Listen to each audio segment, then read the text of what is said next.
And greetings. Good afternoon, good morning, good evening, wherever you are in the world. Welcome once again to the Coach's Corner. You're in the company of me, Manny Thangadurai, and once again, thank you very much to Hanno Trollope for making this whole thing happen. Today, we are witnessing a part of history, the semi-final of the ICCT20 World Cup, the first one between New Zealand and Pakistan, the sort of a repeat of the iconic 1992 semi-final between these two same countries in the 50-over World Cup, which Pakistan won in nail-biting fashion en route to beating England in the final. Now, of course, 30 years ago, different teams, different players, same countries, of course, and maybe similar circumstances. New Zealand playing quite brilliantly, except for one match against England, of course, to reach the semi-finals, and Pakistan effectively stumbling over the line thanks to some very, very good fortune. And now here they are. And of course, the update is that New Zealand have won the toss and they've elected to bat first, and both teams are unchanged from their final group games. Showing some highlights, of course, of that classic 1992 game where a young Inzamam ul Haq, in the company of an older Javed Miandad, took Pakistan home. And in 1999, another semi-final.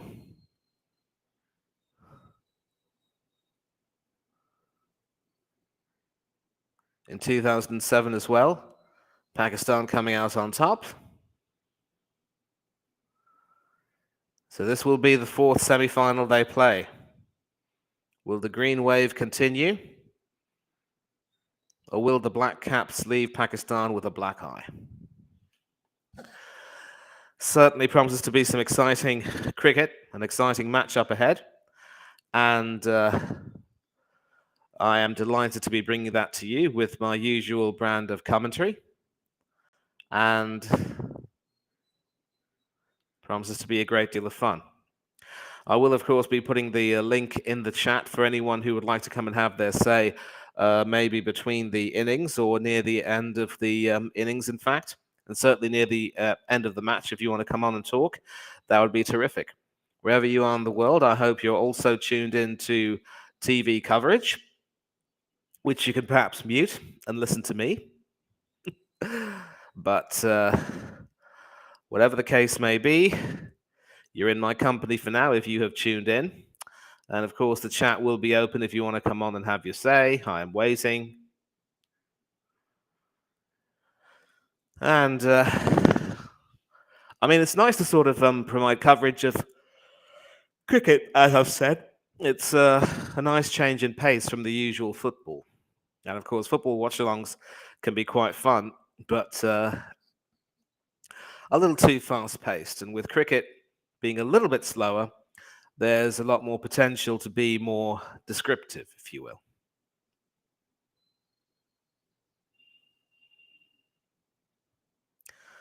So we haven't seen the teams come out to the field yet, but once they do, it will be time for the anthems. And then they will play. And of course, there are going to be some key battles in this game. Obviously, New Zealand's fast bowlers will look to try and attack Pakistan's opening combination. They are, of course, unchanged, Pakistan, but that means that Mohammad Rizwan, the wicketkeeper, and the captain, Babar Azam, will continue to play.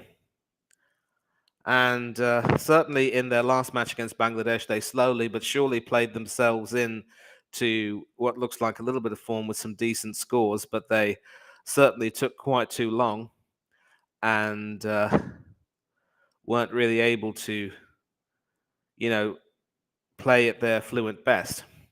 Of course, that was a match which had been decided in the first innings when Bangladesh was shot out for a very paltry score, and not without some controversy, it must be said. But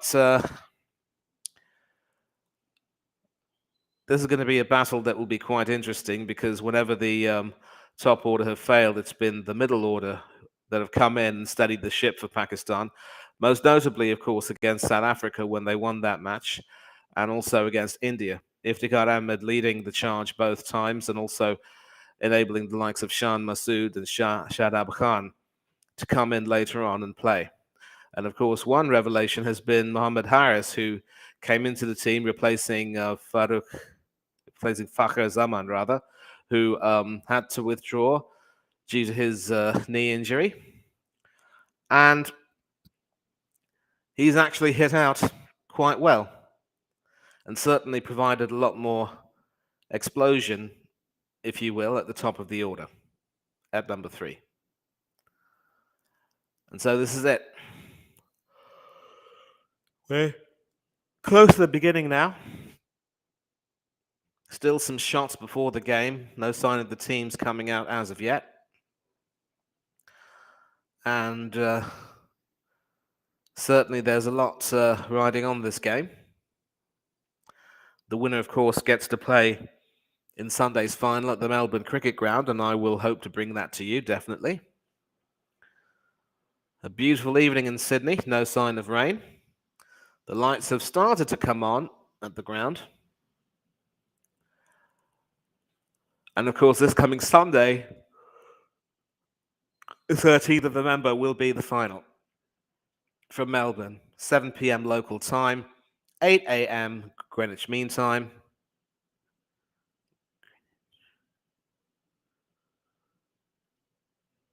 And of course, at several other times around the world. And now we see the teams walking out. And of course, it will be time for the national anthems to be played, at which point I will mute my microphone and stand up. And of course, I don't know if anyone has received any notifications, but I'm sure the chat window will be rife with comments very soon, not long after play starts. And of course, a lot of people will be tuning into the second semi-final when England play India, and that will be tomorrow on the Coach's Corner, and we will certainly bring that to you.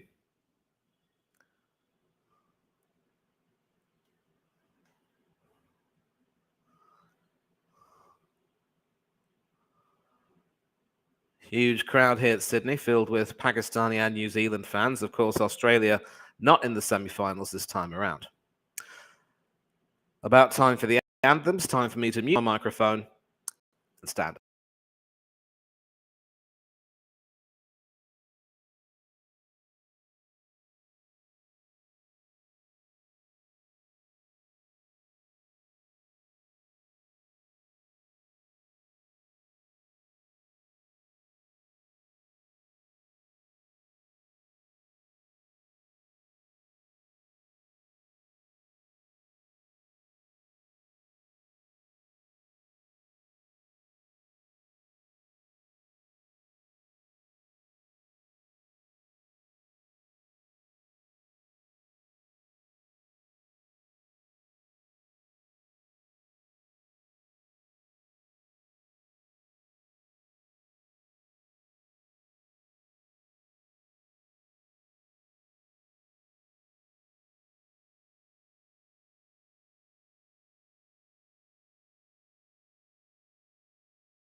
And as I've said on more than a few occasions, God Defend New Zealand, or Aotearoa, is one of the most spine-tingling, inspiring anthems in world cricket today. Of course, I'm sure Australian fans will have been hoping to hear Advanced Australia Fair playing in the semi-finals, but it's not to be. It will be God Defend New Zealand and God Save the Queen in both semi-finals from the Group 1 teams. So I mentioned about the bowlers against the batsmen, and of course, some New Zealand's bowling attack has probably been the best in the tournament. It hasn't just been Trent Boult and Tim Southey who've responded with brilliant opening spells and taken wickets. The likes of Lockie Ferguson have come in and certainly picked up some wickets. He certainly picked up some wickets as a partnership breaker, as have the spinners, Mitchell Santner, the left-arm spinner, and Ish Sodhi, the offish leg spinner, if that's how you can describe him. Of course, it's immaterial now because New Zealand are going to bat first, and certainly after a difficult middle period, Finn Allen and Devon Conway have hit themselves back into form, which means, again, no place for Martin Guptill in the lineup. And how they see off the likes of Shaheen Afridi, Haris Rauf and company will certainly prove to be key. I will, in fact, at this particular juncture, share the team news with you all right now, courtesy of the good people at ESPN Cricinfo. So the confirmed team news: Finn Allen and Devon Conway to open. Kane Williamson, the captain, coming in at number 3. Glenn Phillips, Darren Mitchell and James Isham, the dangerous middle order batsmen, can certainly hit on their day, followed by the balling all-rounder Mitchell Santner. And then the tale of Tim Southey, Ish Sodhi, Lockie Ferguson and Trent Boult. Not quite deep batting, but up till 8 is certainly not small potatoes. And then there is the Pakistan team of Mohammad Rizwan and Babar Azam opening the batting. The exciting and destructive Mohammad Harris at number 3. Shan Masood, Iftikhar Ahmed, Mohammad Nawaz and Shadab Khan will comprise the middle order. That will be very crucial in terms of, once again, bailing Pakistan out maybe. And then we have the left arm. We have Mohammad Wasim, the all-rounder. Nawaz also could be asked to bowl his left-arm spinners. And then we have Naseem Shah, Haris Rauf, and Shaheen Afridi. And not a moment too soon, because we're just almost about to start proceedings. New Zealand's batsmen, who will, of course, be batting first, will have a role to play. How they see off the opening bowlers and the spinners will prove key. So we have 2 right-handed batsmen in Finn Allen and Devon Conway. Although, of course, Finn Allen happens to be left-handed and also an occasional wicketkeeper. And Kane Williamson, of course, preparing to bat, already padded up. And Finn Allen is at his crease right now, so just marking his territory. This Sydney Cricket Ground pitch has been used quite continuously, and of course it was the scene of England's last group game where they huffed and puffed and finally were able to secure qualification for the semi-finals. And the countdown begins. 2, 1, and we have liftoff. The semi-final is away, and I am going to start by putting the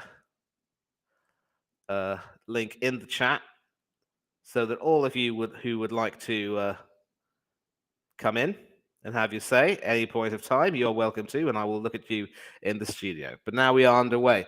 Shaheen Afridi, left arm over the wicket to the right-handed Finn Allen, who responds by playing that down the ground past the mid-on fielder for 4, and New Zealand are up and running.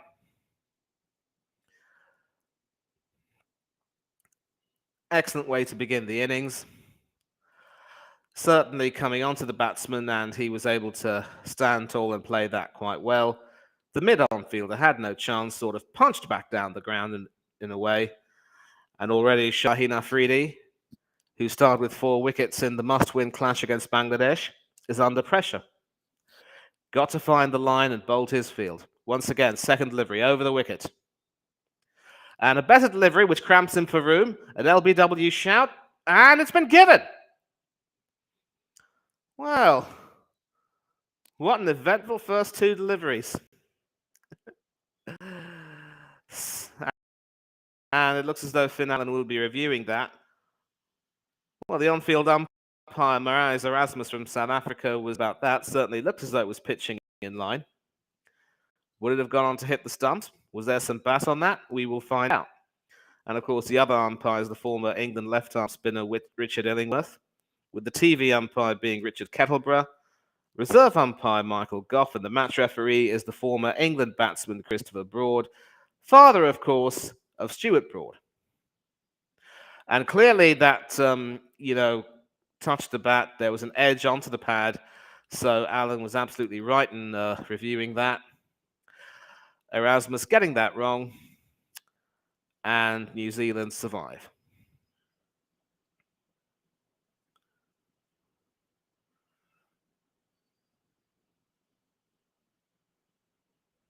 Yep, definitely an edge onto the bat.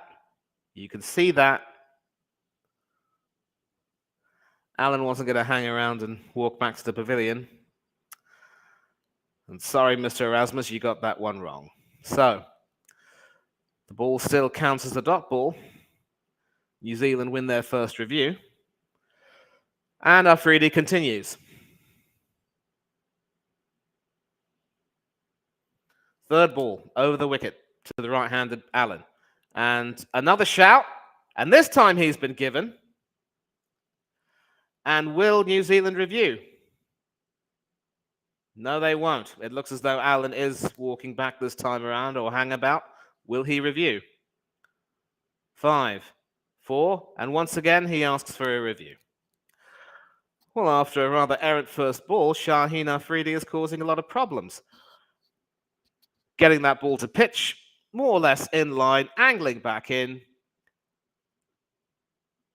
If this hits him plumb, he could be gone.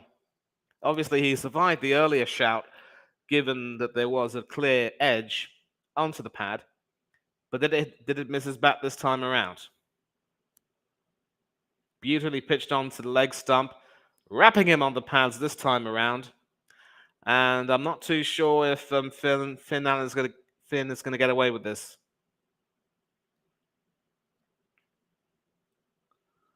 Certainly no.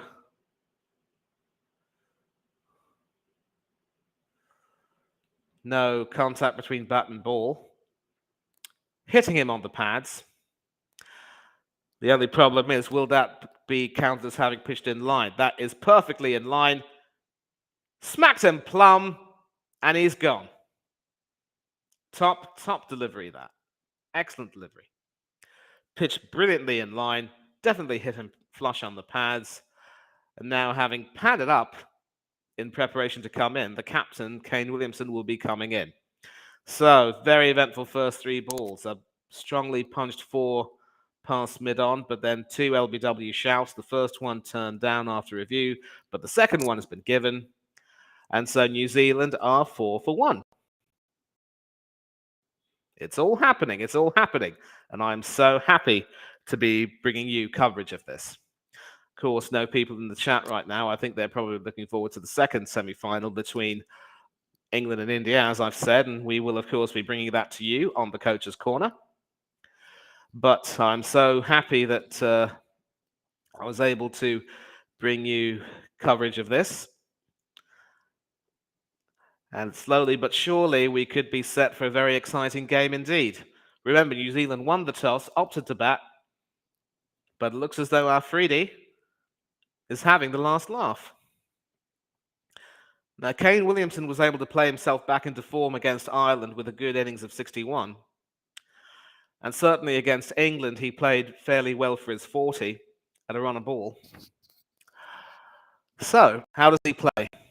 Will he look to attack the bowlers, or will he settle down and try and play an anchor role? 4, delivery. And this time it's played onto the onside all the way to deep square leg for a single. And that brings the left-handed Devon Conway on strike.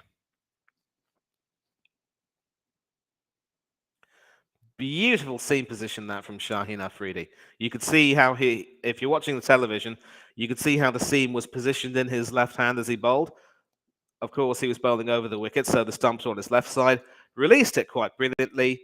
went straight on, pitched in line, didn't give Finn Allen any chance, and he had to go.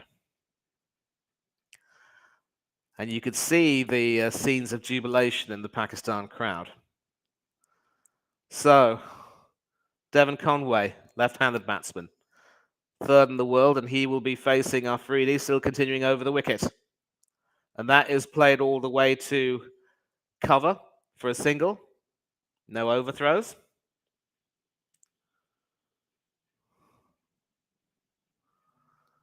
"42nd T20 international for the South African Erasmus, and already he was called into action twice.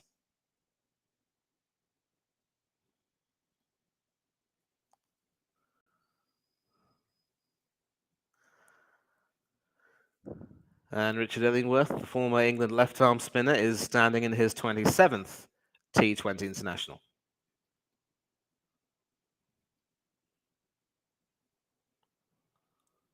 Anxious faces there. Last delivery over the wicket, and Williamson opts to leave that alone. So at the end of the first over, New Zealand, having won the toss and electing to bat, are 6 for 1.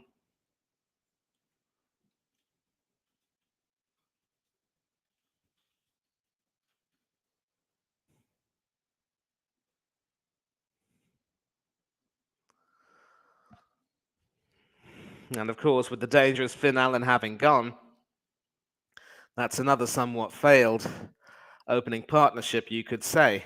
But as long as Williamson's in, there's some hope of a recovery. And of course, you've got Phillips, Mitchell, and Neesham coming in. So an excellent over from Shaheen Afridi in terms of a wicket. Certainly didn't like being hit for 4 first ball, but responded magnificently. And he has far and away been Pakistan's best bowler in the tournament. Left-arm seamers have so far had a very productive tournament in terms of the way they've been able to bowl. And certainly Trent Boult will have a lot to say. So instead of Haris Rauf, it's Naseem Shah who's coming in to bowl. Right arm over the wicket to the left-handed Devon Conway. An excellent delivery which pitched in the middle, went to his offside, sort of went right through him, but no edge to the wicketkeeper.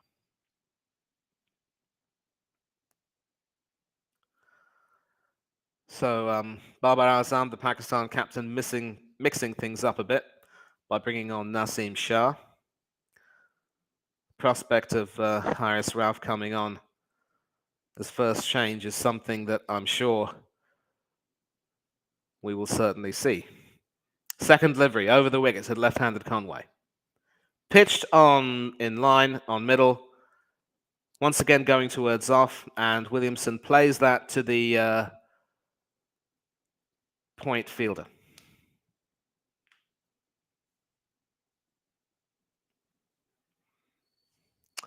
Some boisterous Kiwi fans who still believe their team will end up on top. And of course, batting second on this Sydney pitch will not be easy. Just ask the England batsman.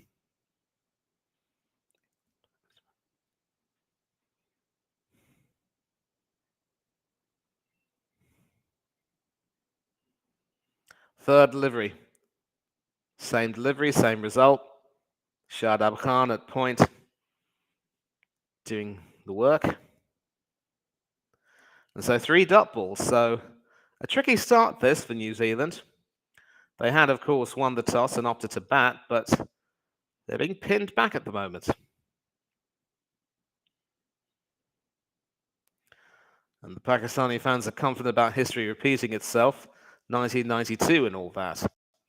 Not to mention 1999. Fourth delivery of the over the wicket to the left-handed Devon Conway, who is able to hoik that all the way to mid-wicket for a boundary, and that sort of eases the pressure quite a bit. So Conway deciding to get on top of that, perhaps a tad short from Naseem Khan, but probably not very well controlled, but he knew that there were gaps in the leg side field, and he was able to exploit that gap quite perfectly. 4 runs to Devon Conway. So what does Naseem Shah do? What does Naseem Shah do?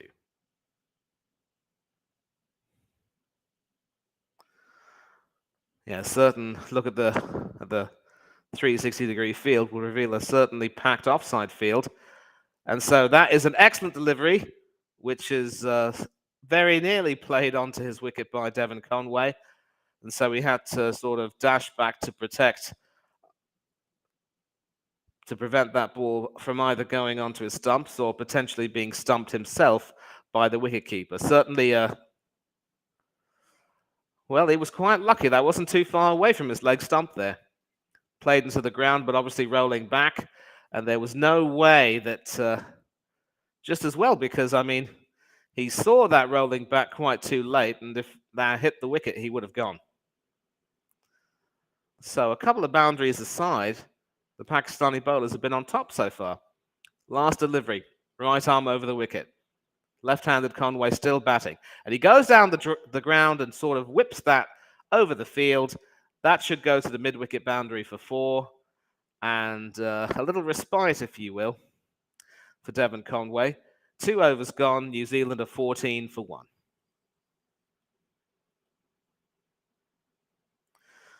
So this is a key contest. Just goes to show that even in T20 cricket, you can have some terrific, almost titanic battles between opening batsmen and bowlers. Certainly, England and South Africa fans will remember the titanic contest between Michael Atherton and Alan Donald in 1998. And I mean, to be witness to that, of course, is to be witness to one of the most intense contests in history, with Donald speaking in his autobiography, White Lightning, about that contest, in very intense and not very complimentary terms. And of course, that series was won by England 2-1. A dominating draw at Edgbaston, followed by a crushing defeat at Lord's, a chastening draw at Old Trafford, and then wins at Trent Bridge and the Oval. Afridi now coming back into the attack. First delivery, left arm over the wicket to the right-handed Williamson, who was able to play that beautifully through the covers, splitting the field, and the New Zealanders run for 3. Afridi sort of straying a bit wide of the off stump in a way, not really bowling the best possible line, and Williamson, fresh from a more than decent knock against Ireland, able to sort of play through that. Well fielded there by the Pakistan captain over at mid-wicket, running back to save a boundary and prevent an extra run. And that brings the left-handed Conway on strike. So how does Shaheen Afridi bowl to the left-handed Conway? He'll still be over the wicket. What type of seam position does he maintain? What type of line does he bowl? We will see. And of course, the field has got to be changed for the left-hander.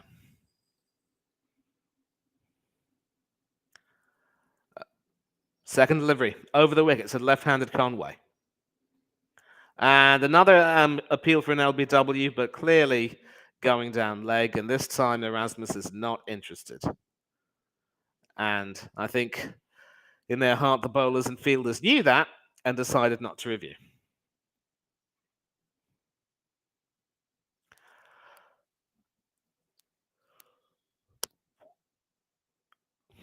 Clearly, the seam position wasn't very cooperative. And you could see a loud shout for LBW, but I believe in their heart they knew that I was going down leg. Maybe the seam position had been better, they would have had a shout. Third delivery of the over. Left arm over the wicket to the left-handed batsman. And that is sort of half elegantly played all the way down to mid-on, who cleans up and prevents a single.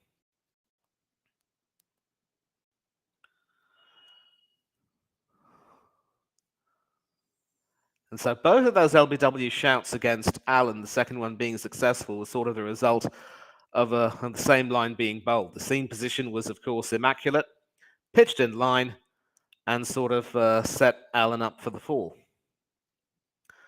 Fourth delivery.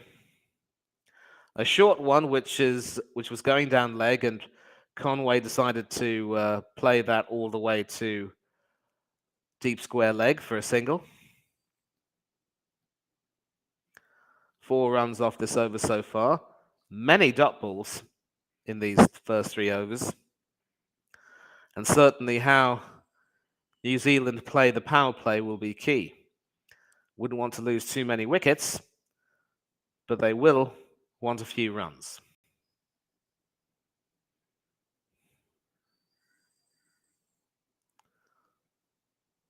Fourth delivery. Still over the wicket, this time to the right-handed Williamson. And he guides that all the way to the third man for a single. So singles are currency, dot balls are golden, wickets are diamond. And they already have one shining diamond in the form of Finn Allen, who is back in the pavilion.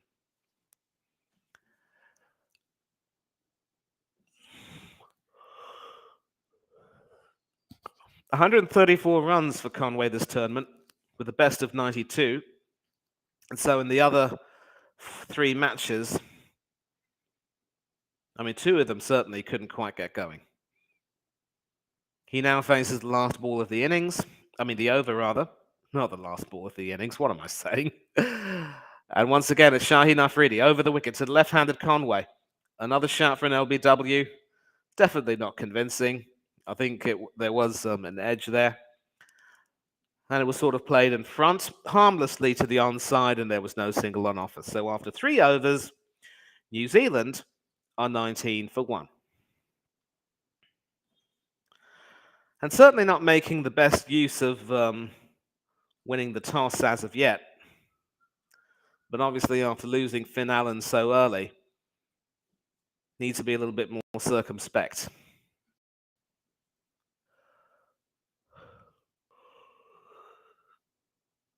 And of course, if you can't join in live, you can certainly watch the game on playback.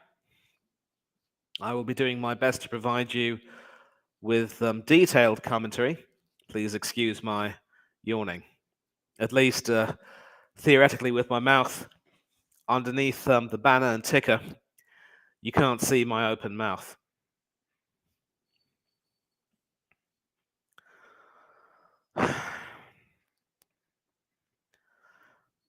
So it's been a good start for Pakistan.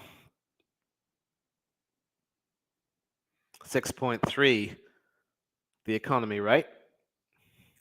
Can they pick up a few more wickets? And this time it's Haris Rauf into the attack.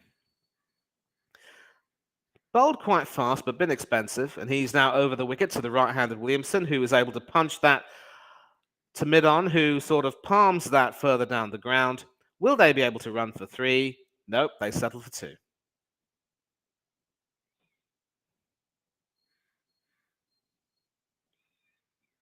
That was Shadab Khan over there, who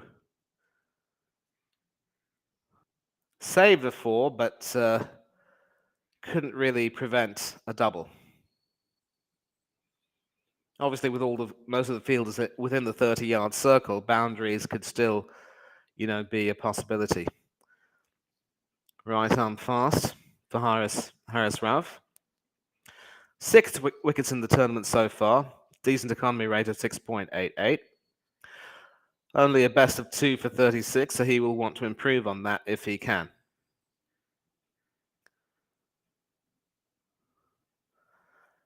And he's over the wicket still to the right-handed Kane Williamson.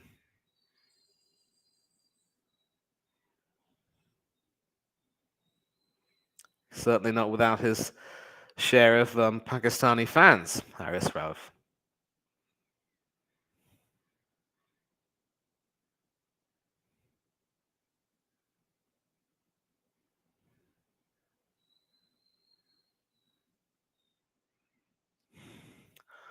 Rauf, of course, is Pakistan's highest wicket taker in T20 internationals for the year, but hasn't really gotten quite going as he would like to. A few adjustments being made to the side screen, time being taken.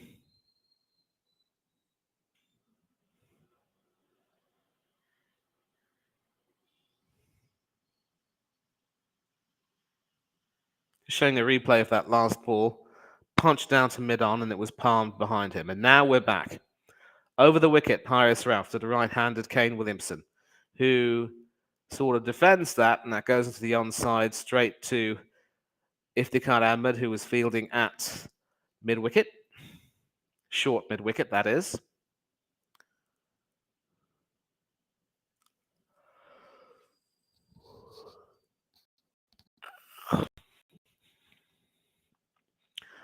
Wasn't in the best of form coming into the tournament, but played himself back into form quite well with those innings of 40 and 61. He faces the third delivery from Haris Rauf over the wicket and plays that all the way to square leg, deep square leg, for a single, bringing the left-handed Devon Conway back on strike. Now, for some reason, umpire Illingworth isn't too happy with things, and it could very well be due to the some disturbance in the crowd. I think there are a couple of people walking there, and it's sort of disturbed Williamson's concentration. That's a decent strike rate against fast bowling, but when it comes to spin, it's sort of within the 115 to 120 range. Fourth delivery to the left-handed Conway over the wicket, and that's played down and mid-off clears up. So that's another single.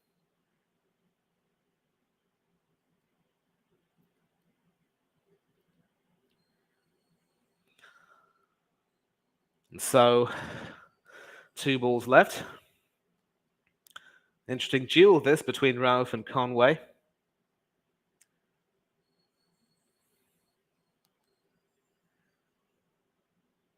Mid-off, cover and point, backward point.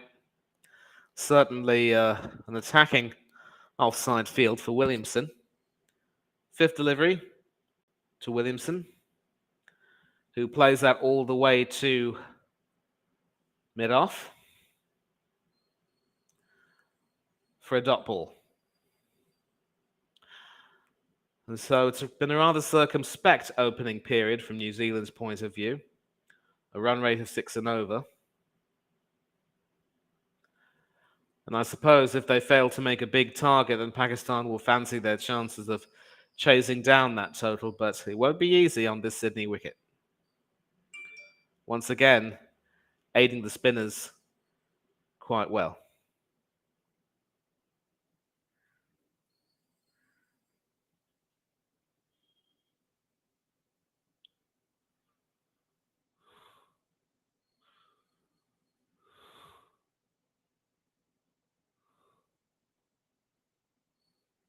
Final delivery over the wicket to the right-handed Williamson. Full and defended all the way to the offside. Another dot ball. And at the end of the fourth over, New Zealand are 23 for 1.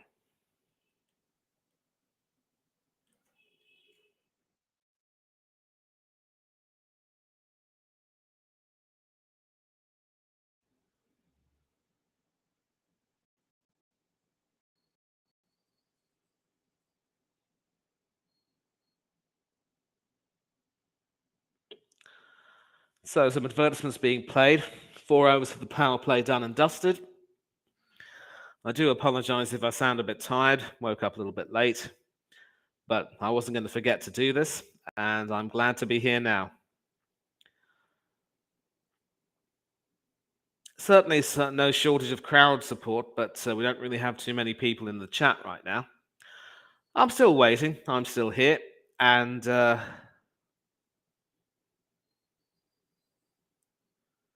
yeah, still going on.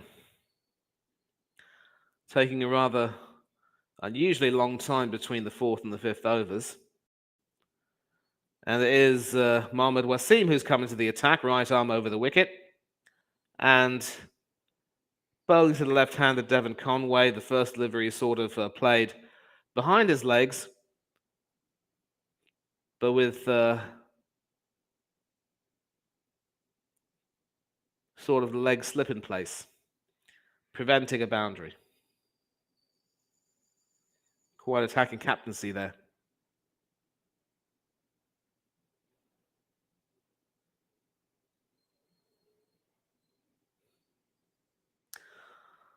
Beautiful evening in Sydney. Sun still shining, and Mohammad Wasim comes in to bowl his second delivery. Right arm over the wicket to the right-handed Williamson, who once again finds the leg slip fielder, but they yet again run a single.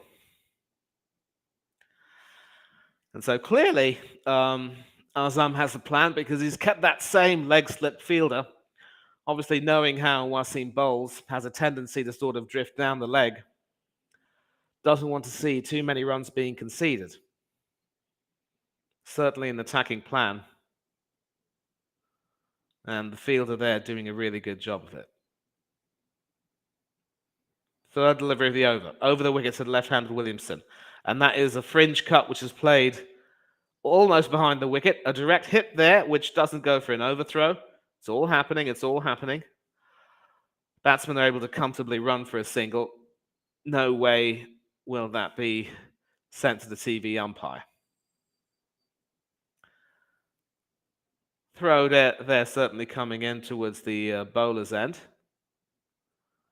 And Conway was home safe and sound. 3 balls, 3 singles. Fourth delivery. What does Mohammad Wasim do? Over the wicket to the right-handed Williamson. Williamson plays that onto the onside, going towards deep mid-wicket, and they run for 2.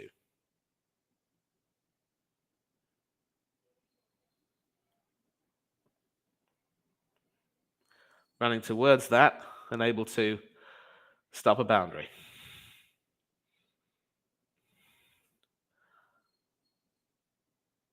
So the head-to-head record in T20 internationals stands at New Zealand winning 11, Pakistan winning 17 of their 28. Who will win this time around? Fifth delivery over the wicket, and Williamson plays that to deep square leg. That'll be a single. And so at 6 and over, New Zealand are perhaps not quite explosive in their start, but certainly comfortable enough. Will they accelerate in the final over of the power play?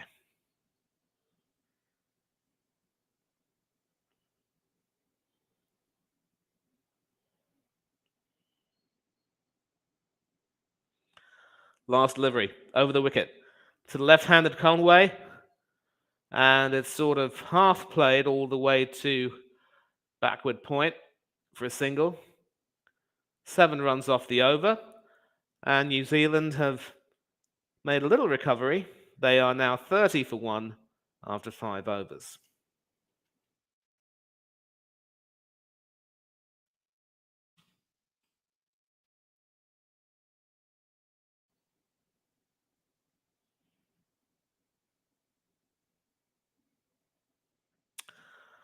So 1 more over left in the power play. What do either team do? Will Pakistan look to get a wicket, or will New Zealand try and start consolidating and hitting out?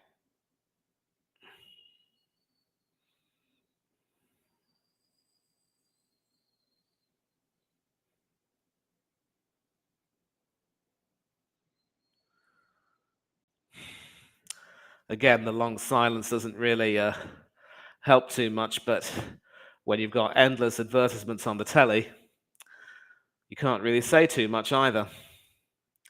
Not the best of time to be hosting a semi-final watch-along. Almost all of you will be at work. Don't know anyone who'll be joining in. And it is Haris Rauf who begins the 6th over. And bowling over the wicket to the left-handed Conway, he is able to carve that all the way to the cover boundary for 4. 1 bounce over the rope. That is the 56th boundary that New Zealand have scored this tournament. Certainly going over the field, finding that gap, finding that range, and it was premeditated. And certainly the delivery from Rauf left a lot to be desired.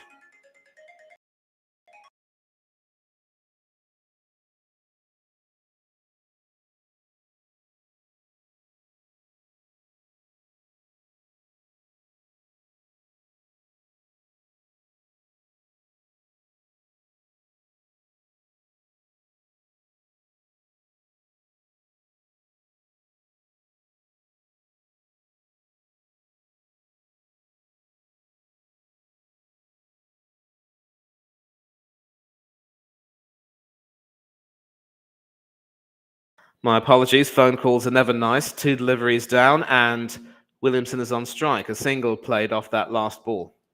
Over the wicket to the right-handed Williamson, who plays that all the way to mid-wicket. Shadab Khan cleans up.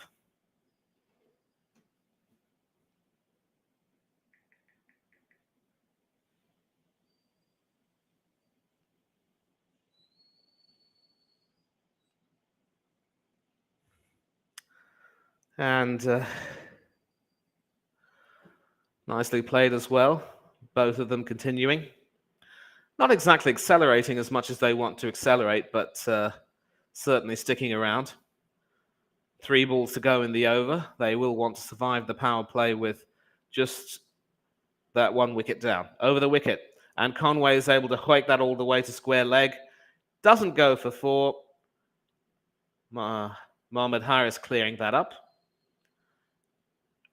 And that will be 2 runs to the total. Former international Saqlain Mushtaq and Mohammad Yusuf taking charge of coaching the team, along with former Australian batsman Matthew Hayden. And certainly the ball at Sydney isn't really quite as high as it has been throughout the tournament. A clear day, clear skies. Fifth delivery of the over, over the wicket to the left-handed Conway. Cramps him for room, and it will be a dot ball.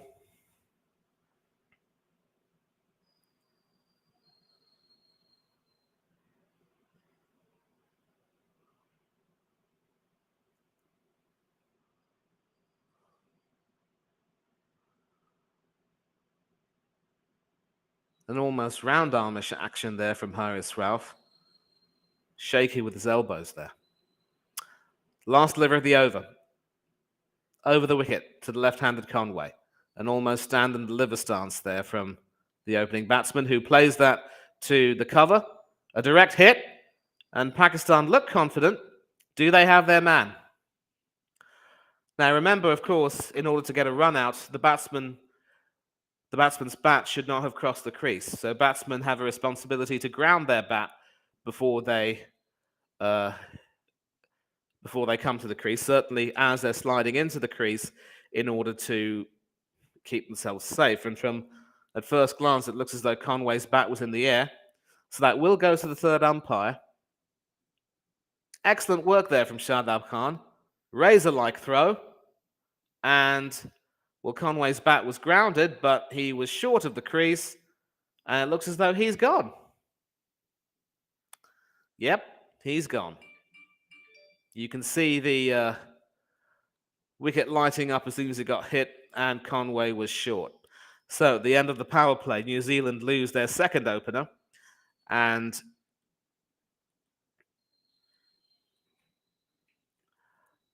(21 for 20 for Devon Conway, 21 off 20 rather, 3 fours in his innings. Barely a run a ball, just over a run a ball. And what should have been a promising start for New Zealand has now become quite difficult. 6 overs, 38 for 2. And of course, as a reminder, New Zealand won the toss and opted to bat first. So this hasn't been the best start for the Kiwis. However, we all know that with the dangerous middle order they have in the likes of Glenn Phillips, Daryl Mitchell, and Jimmy Neesham, they can certainly hit and certainly find their range against the Pakistan spinners, who will come into play in the middle overs. Interesting factoid, Daryl Mitchell happens to be the son of former New Zealand rugby international and coach John Mitchell. Just goes to show that in New Zealand, cricket and rugby union are both king. And Pakistan doing really well with their over rate and over in front of the required rate. And of course, the new batsman at the crease looks like it's Glenn Phillips to me. And it is. Wearing the number 23 jersey.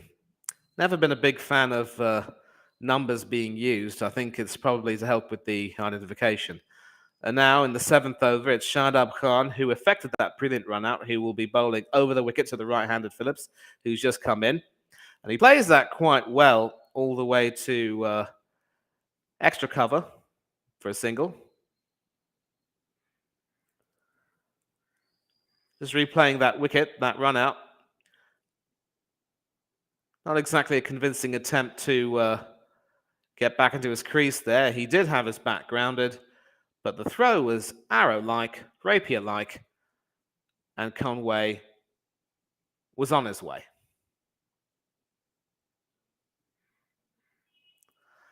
And so this brings Glenn Phillips in, and Williamson plays that second ball over the wicket all the way to deep mid-wicket for a single. And so certainly the batsmen are going to look to try and make sure they keep the scoreboard ticking, not try and go for any very big hits, because, of course, Shadab Khan had that brilliant spell against South Africa. New Zealand cannot afford to take Shadab's bowling for granted. And as I say that, his third delivery over the wicket is played quite beautifully to the backward point region for a boundary, splitting the field.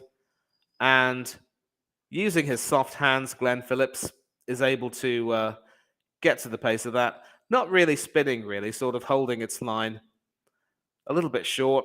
And Phillips obliged by saying, "Thank you very much indeed, mate." 4 runs for me. Fourth delivery, still over the wicket, Shadab Khan. And this is the line you want to bowl. Sort of closer to the batsman, pitching on middle, and no run there. And you can see how much that means to Matthew Hayden and the Pakistan management. Fifth delivery. This time is played all the way to the gully fielder, if you will, for a dot ball. It's all happening. It's all happening. 6 runs from this over.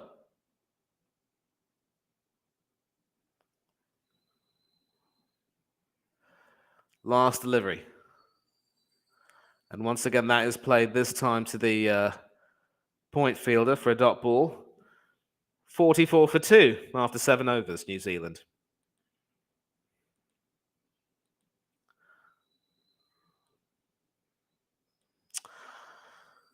So clearly with the with Pakistan having to bowl first instead of bat first, not too sure that the likes of Shadab Khan will have too much of an effect, an influence on the game. It will be up to Mitchell Santner and Ish Sodhi to see if they can try and extract something from that spinning surface. And I see Williams, Werewolf, has come in saying a moron for batting first. Not really, because obviously he's banking on, the pitch turning a bit. It is the Sydney pitch. It will turn in the second innings and aid some of the spinners. So he certainly didn't want to bat second and run the risk of playing the likes of Shadab Khan and Mohammad Nawaz on that turning Sydney pitch. But good to have you on, Wolf. Thanks a lot for coming. 8th over now. And certainly not Shadab Khan. This time it will be the left-arm spin of Mohammad Nawaz, who bowls round the wicket to the right-handed Williamson. And he plays that all the way to mid-wicket. An attempt at a single, but no, they decide not to chance the fielder's arm. And Nawaz has really not bowled too well this tournament. Just 2 wickets in the tournament, both in one match. He's been countered and certainly hit around the park. And so in contrast to the leg spinners, and certainly the left-arm seamers, the left-arm spinners have not had the best time of it.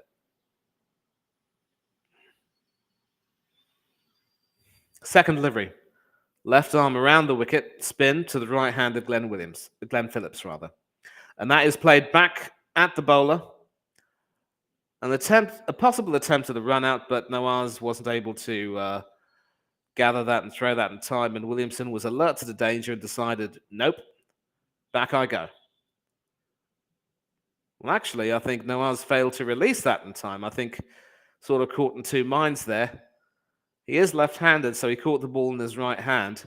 Couldn't really, release that in time. Third delivery, still round the wicket. And Phillips plays that all the way to mid-wicket for a single. This is really good bowling from Pakistan, sort of containing New Zealand quite brilliantly. And you could see, if you're watching the television, you could see that Nawaz just failed to release that. Had he released that and even put that onto the stumps, Williamson would have been in trouble, because when he grounded the bat, he was still short. Still round the wicket.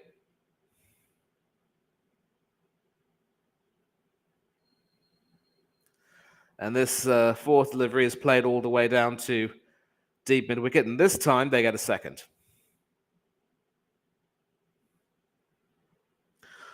I am rather unconscionably tired today, and I do apologize for looking a little bit lethargic, and certainly feeling lethargic.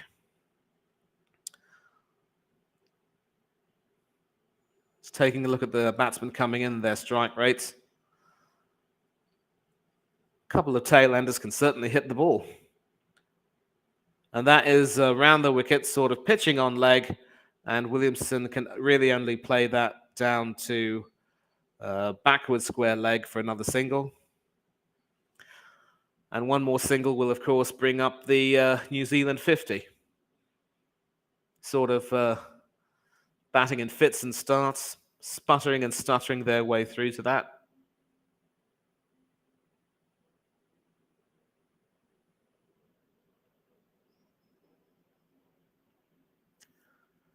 And that last delivery, round the wicket to the right-handed Phillips, who offers a return catch, and Glenn Phillips is gone. And the Pakistanis are cock-a-hoop. 8 overs gone, New Zealand 49 for 3, and in a very big spot of bother. So this time the ball spinning a little bit, Phillips not quite getting to the pitch of that, and you could see the disgust on his face. He knows he messed up there. And Nawaz, who has been innocuous for the most part of the tournament, has his man. 6 for Glenn Phillips, not getting going. And at the end of the 8th over, New Zealand are 49 for 3.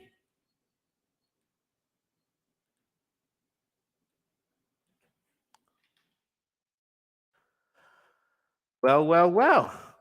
Could we see a shock in the making? Babar Azam has rotated his bowlers quite well, and certainly his bowlers have justified their faith in him. And what the hell was Finn Allen doing? Covering the wicket completely. A huge LBW risk. You got a good point there, especially with the ball being pitched perfectly in line. He always was taking a little bit of a risk right there. Well, that is the hope. I will be covering that, and I hope you'll be watching it. And well done for watching the midterm election and this game at the same time. And of course, New Zealand are batting first. Maybe I think you mean they should have batted second. And so Shardab Khan comes back into the attack. Just a replay of that delivery, spinning quite well, pitching on middle and going straight. Phillips not able to get to the pitch of that and just popping a return catch to the bowler. Second delivery from Shardab Khan over the wicket to the right-handed Daryl Mitchell, who plays that. Actually, that was Williamson who played that. I should apologize. It was the right-handed Kane Williamson who played that, having begun the over back on strike. And that brings the 50 up for New Zealand, but a pretty expensive 50 from the looks of it.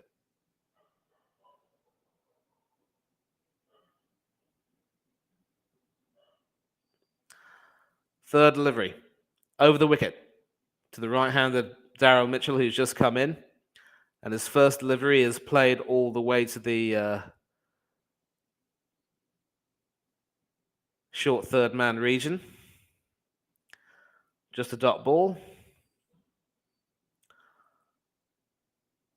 Fourth delivery, still over the wicket. And that is played to extra cover. And a very risky single, which eventually ends up being successful, because I'm sure if the wicket had been hit, Shan Masood there with the throw. And it would have been quite dicey. That was certainly some good run between the wickets. But a direct hit would have been dicey indeed. Fourth delivery. And that is played all the way to the short point region, or forward point, if you will.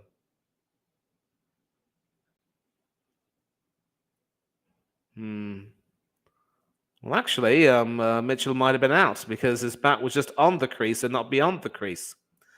And the final ball of that ball over the wicket, is played to the mid-on area for a single, and New Zealand are 52 for 3.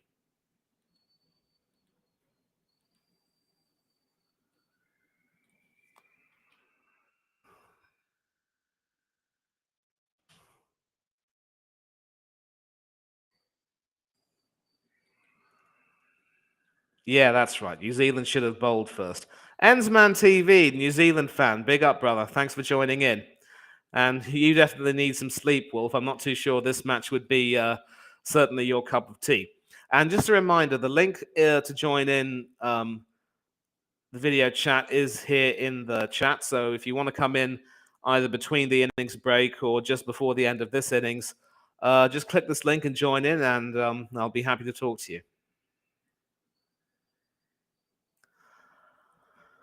And after 9 overs, well, it's a difficult start. Going under 5 and over now, and Nawaz is back into the attack. Left arm round the wickets of the right-handed Williamson, who plays that to the mid-wicket area, and a single is refused. So some very aggressive fielding there. The Pakistanis certainly look up for this. And now Daryl Mitchell is in. What does Daryl Mitchell do?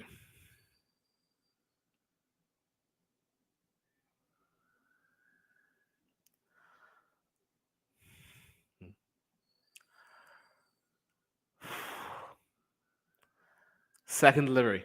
Still left arm round the wicket. This time to the right-handed Daryl Mitchell, who comes down the track and only succeeds in, flicking that to mid-on for a single. And so 6 and over at this particular stage is not really the best of starts you could hope for. So I think it's fair to say that New Zealand bowlers will be under pressure to make sure they make the most of these spinning conditions, in as much as there may be. Third delivery, still round the wicket, and that is pitched on leg, but once again, Williamson plays that to mid-on. No real power or technique there, just placement. And of course, the innings timer shows New Zealand well ahead.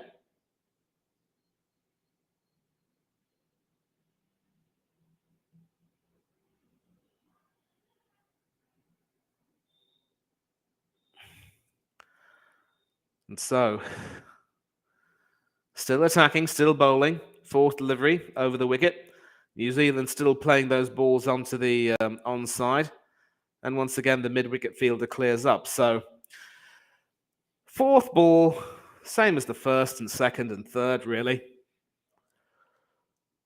No real excitement, and you will sense that New Zealand will be in need of a boundary or two.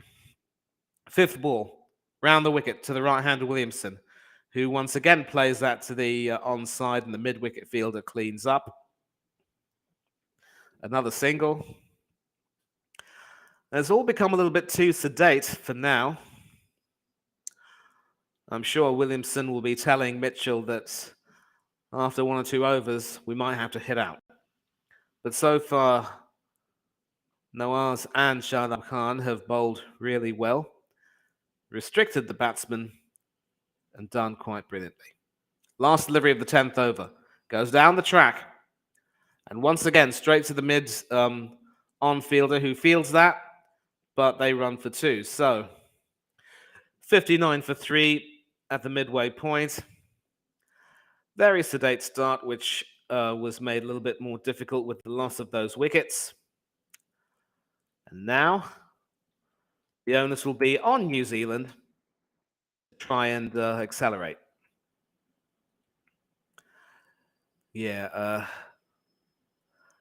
Okay, that's fine. I know you're at work, but hopefully on Sunday when we host the final, we will have you here.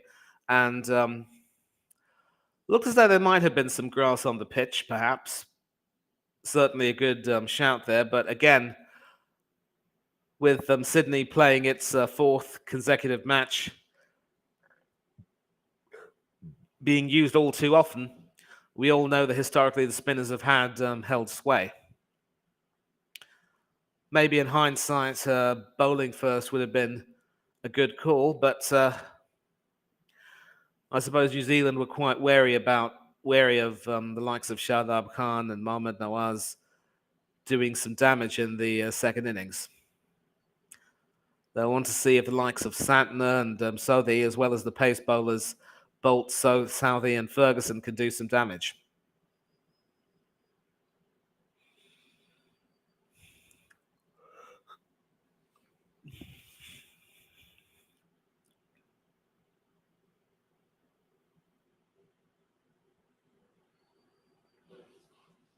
So at the middle innings break, there are more than a few advertisements. Thank you very much indeed, Kay, Ensman. Appreciate the love, appreciate the support. And this could very well be a very pivotal 10 overs for New Zealand. Can they accelerate the scoring and post a good total, or will the Pakistani bowlers have their number?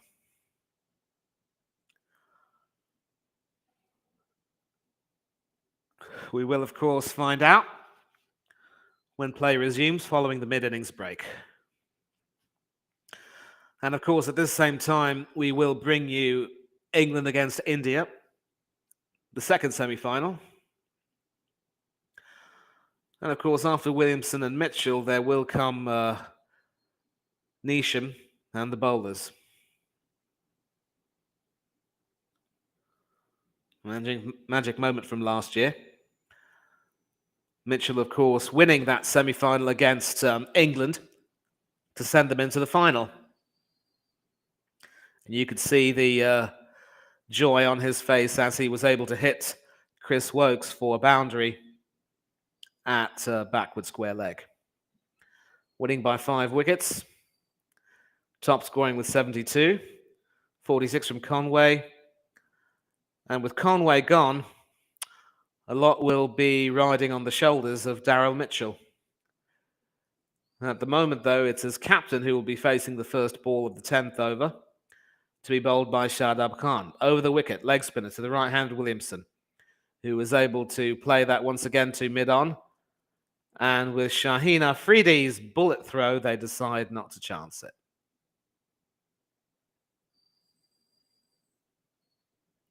So Babar Azam was fielding over there, and I think he's probably gone a little bit closer to the wicket. Wants to be, there in the thick of the action. Second delivery, over the wicket. And a sort of an edge there from Mitchell, which would have been snapped up by the slip fielder, but somehow goes past the fielder and all the way to the backward point boundary. Yeah, slip fielder would have caught that. Or had there been a gully fielder, of course, that would have been snapped up. And you can see the wry smiles on the Pakistani faces. They knew they nearly had their man. Third delivery. Mitchell backing away to the leg and backing away to the offside and playing that all the way to deep mid-wicket and getting 2 runs. So this is probably the time when Mitchell will look to start accelerating. And he's brought the run rate back, of course, above 6 and over. Fourth delivery. And once again, the same stance. Played quite well all the way to mid-wicket. Excellent fielding there to save a boundary, and they run for 2. So 9 runs off this over so far. New Zealand are starting the charge. And you can see that Mitchell is opting to try and counter Shadab Khan by backing away to his offside and playing that to the on.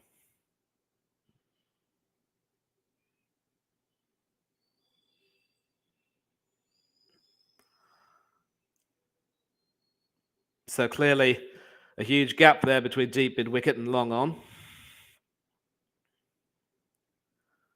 Fifth delivery. He goes down the track, plays that over the field, and that is 4 to long on. So Mitchell now deciding that enough is enough. It's time to start hitting out. And that's 13 runs off the over. 842nd boundary of the tournament. Will we get to 1,000? That's the hope. But clearing the field there, coming down the track, connecting with that quite well, and 4 runs is the result.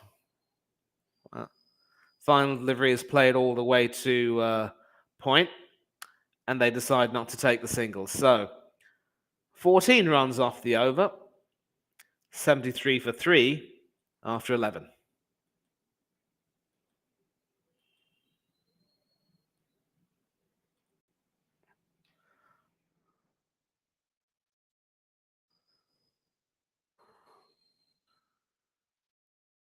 Never underestimate the importance of a big over like that.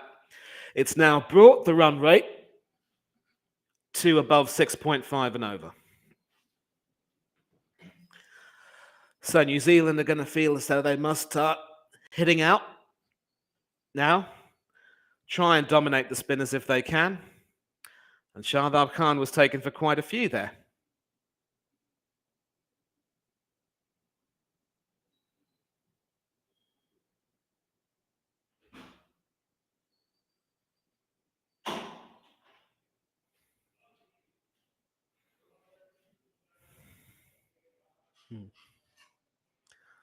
So, no.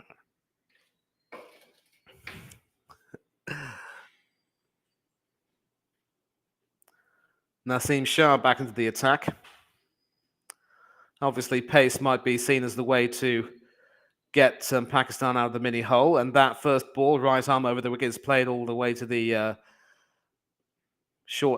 backward short leg fielder for a single. A short delivery. And this is, of course, a highlight of the previous over where Mitchell decided to go down the track to Shardab Khan.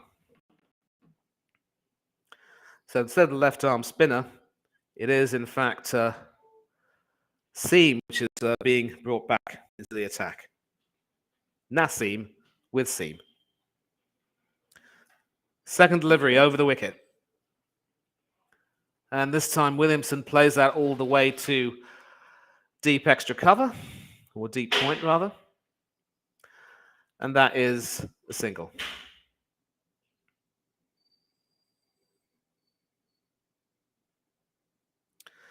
So I have some lunch in front of me and probably not going to start indulging right away, but I will certainly have some eggs.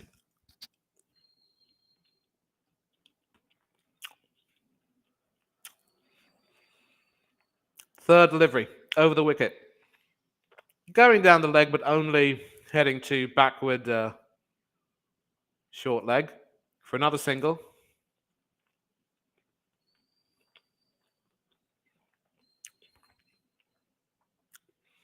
And you can see the proactivity in Babar Azam's captaincy, seeing that singles is the way forward.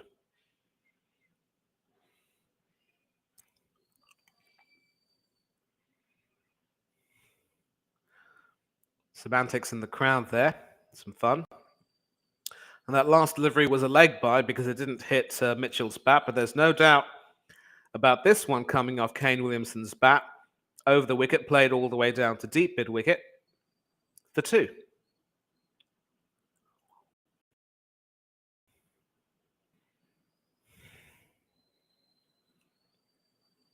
So still going along quite nicely. Clearly, New Zealand do not want to lose any more wickets, and Williamson will be seen as crucial in holding up one end, while the likes of Daryl Mitchell and after him Jimmy Neesham maybe hit out a bit. Fifth delivery of the over the wicket to the right-handed Williamson. Plays that all the way to mid-wicket for a single, and that brings Mitchell back on strike.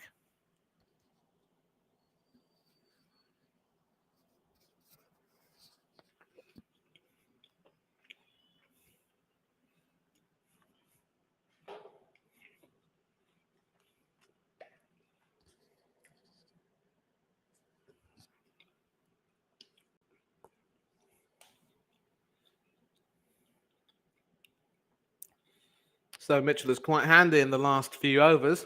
He faces the last delivery of the 12th over, plays that all the way to mid-wicket, and they run for 2. So, 8 runs from that over. New Zealand are 81 for 3.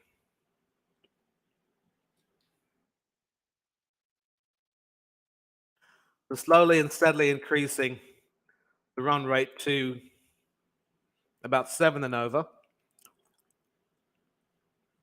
And they're going to hope that they can possibly hit out later on and try and set a target of about 160. Pakistan's openers not being in the best of form, and the middle order being expected to bail them out this time. Who knows? The decision to bat first could very well be the right decision.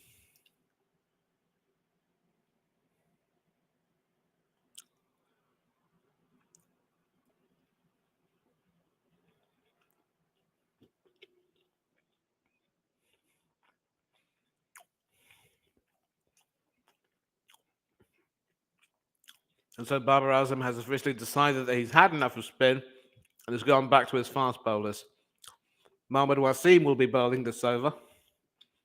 Over the wicket, right arm to the right-handed Williamson. And he absolutely leathers that all the way to the deep mid-wicket boundary for 6. A flat 6, but a 6 nonetheless. They all count. And New Zealand are on their way. Pitch short, but Williamson was prepared for that. And clearly pitching it short is not what you want to do to a batsman who has settled in and is playing quite well. And Williamson is now on his way. Should give his team nothing but confidence there. Second delivery. What does Mohammad Wasim do? And there is an LBW shout.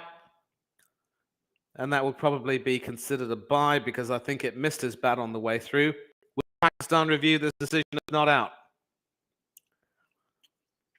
Certainly from where I'm looking at, might have gone over the wicket. And eventually Babar Azam decides to review that. Might as well try and use a review now. Still has 1 review left after this and 2 reviews when they bat. So clearly, Kane Williamson will be a very big wicket. And from where I'm standing, or sitting, as you can see, it looked as though it might have been going over the wicket. And they haven't had a good time of it when reviewing while bowling. They've lost 3 of their 4 reviews, with only 1 of them being a success. So, not a sort of a scrambled seam position. Bowled short. Definitely wrapping Williamson on the pad there, but perhaps either going over the stumps or going down leg. Definitely no contact there between bat and ball. And of course, with there being no edge, the shout is still on. But it certainly looks as though that would be going a bit high for me. I don't think that would have hit the top of the stumps. Or even lower than that.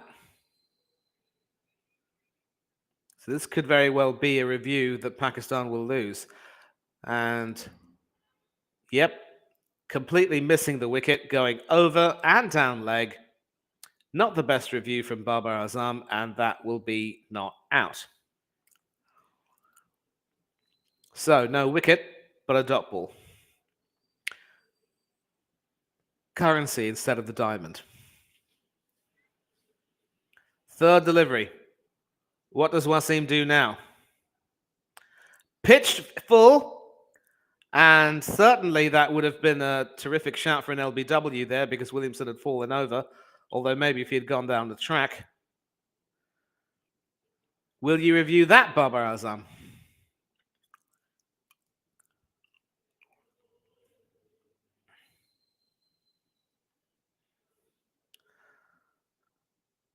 No, he won't. An excellent delivery, that. Very full, but probably going down leg, going on to miss leg. And you could see from the appeal, the muted appeal, that it wasn't really that good. Throw at the stumps, missed it, and no overthrow there. It's all happening. It's all happening. And this delivery is played all the way to mid-wicket by the right-handed Williamson for a single, bringing Mitchell back on strike. And I think an edge was probably what saved Williamson there too. Because again, remember, if you're able to get bat on the ball and get an edge, you cannot be out leg before wicket.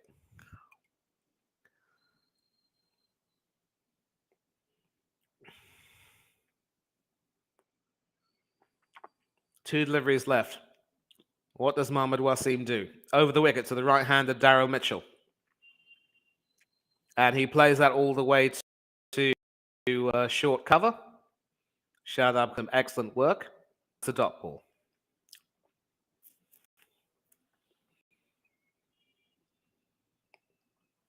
So this has been a brilliant contest between bat and ball for both teams. And of course, Matthew Hayden is the batting consultant, working alongside Mohammad Yusuf, two great adversaries from days gone by. Last delivery of the over, and that is played all the way down to mid-off for a single, and New Zealand are 89 for 3 after 13 overs. So still not quite at the 7 and over threshold. They will need to start accelerating if they want to get to anywhere near 150 or 160.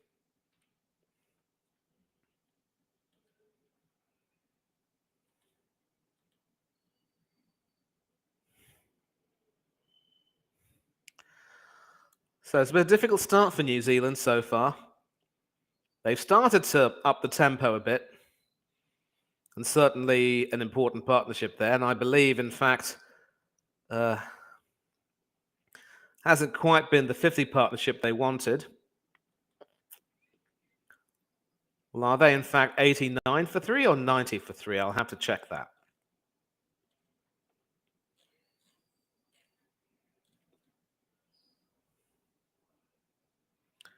Shadab Khan back as the attack.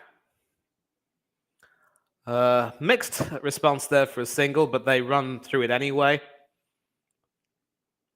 And they get a single from the right-handed Daryl Mitchell. Played that to all the way to where the gully fielder was. An almost risky single, but the running between the wickets was good enough. Shadab Khan now. Right arm over the wicket to the right-handed Williamson. Played to mid-on for another single.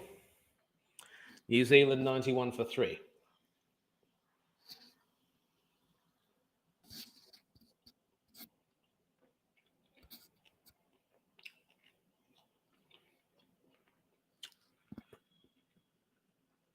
And that third delivery is also played the same way to mid-on.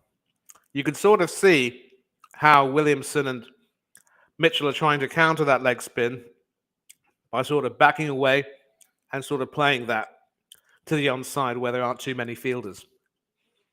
Keeping the scoreboard ticking is what they will need to do if they can't hit any boundaries. Fourth delivery of the over now.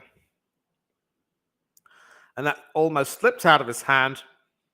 Fortunately, it was once again played to the backward short leg fielder for another single. Was sort of going down leg, almost a full toss, but Williamson couldn't take advantage of that. Fifth delivery. And this time Mitchell goes down the track. Does he have the elevation and the distance? Yes, he does. A huge 6, which brings up the 50 partnership between Williamson and Mitchell. And clearly, Daryl Mitchell has decided that he's got to start heading out now.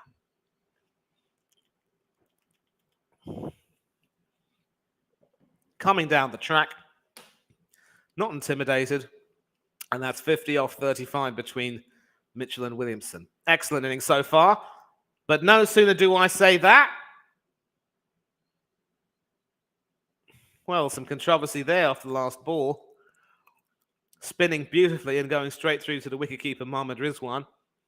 But Rizwan saying that there was no edge. And so, after the 14th over, New Zealand, 99 for 3.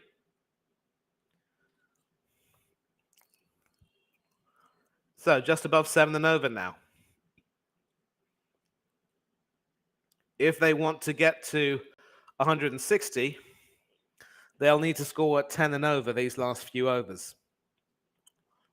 160 should be a total that can be defended. And of course, with Bolt and Southey still bowling very well, you would think that that could be defended.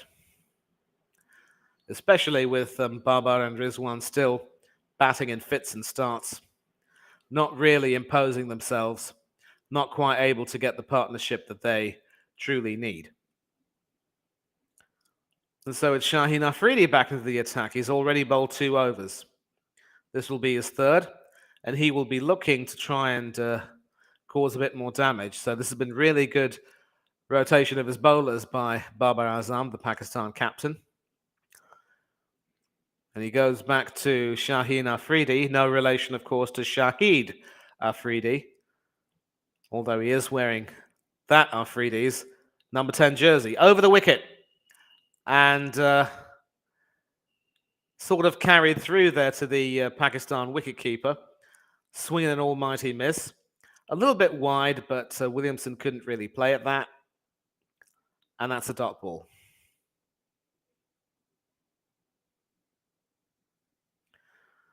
Once again, talking about some fantasy points if you enjoy playing fantasy cricket. ICCT20 dream11.com. Certainly not my interest. I'm not too fond of these fantasy teams or fantasy leagues. Just not for me. Second delivery. Left arm over the wicket to the right-handed Kane Williamson. What will happen here? Beautiful delivery. Getting that Yorker. Not able to... Certainly Williamson wasn't able to play at that. Had to defend. And that's another dot ball.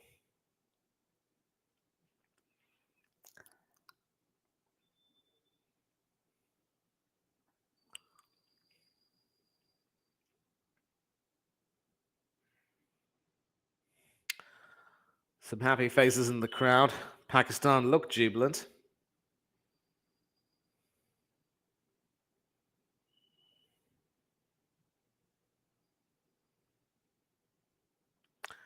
Third delivery. Now round the wicket to the right-hander Williamson. And that is bowled onto his legs. And that goes all the way to deep square leg for 4.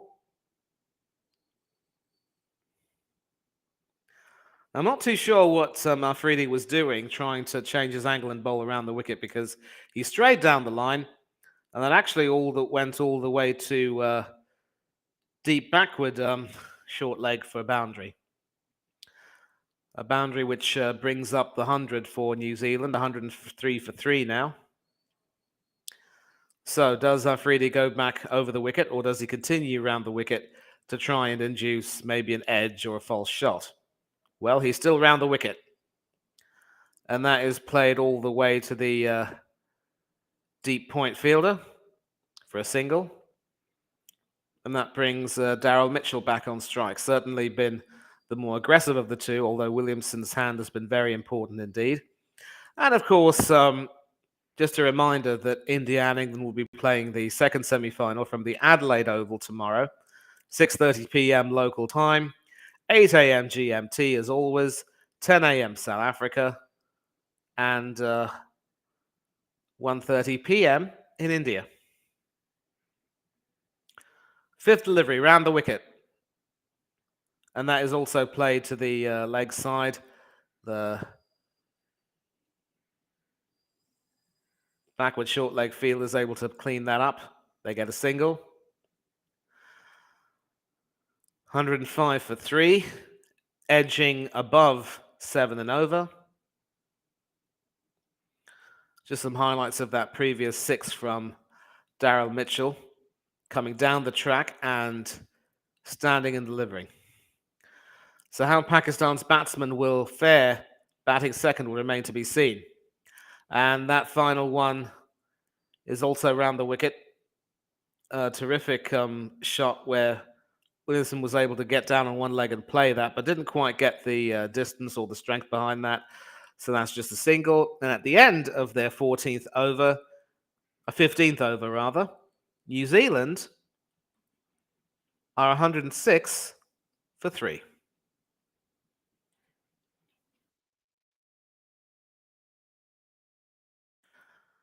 Just above 7 and over now. Not really the best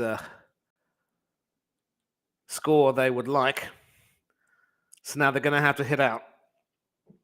They will need 55 off these 5 overs now at a rate of 11 and over. But their last 3 overs have seen them score quite rapidly at almost 8.5 and over.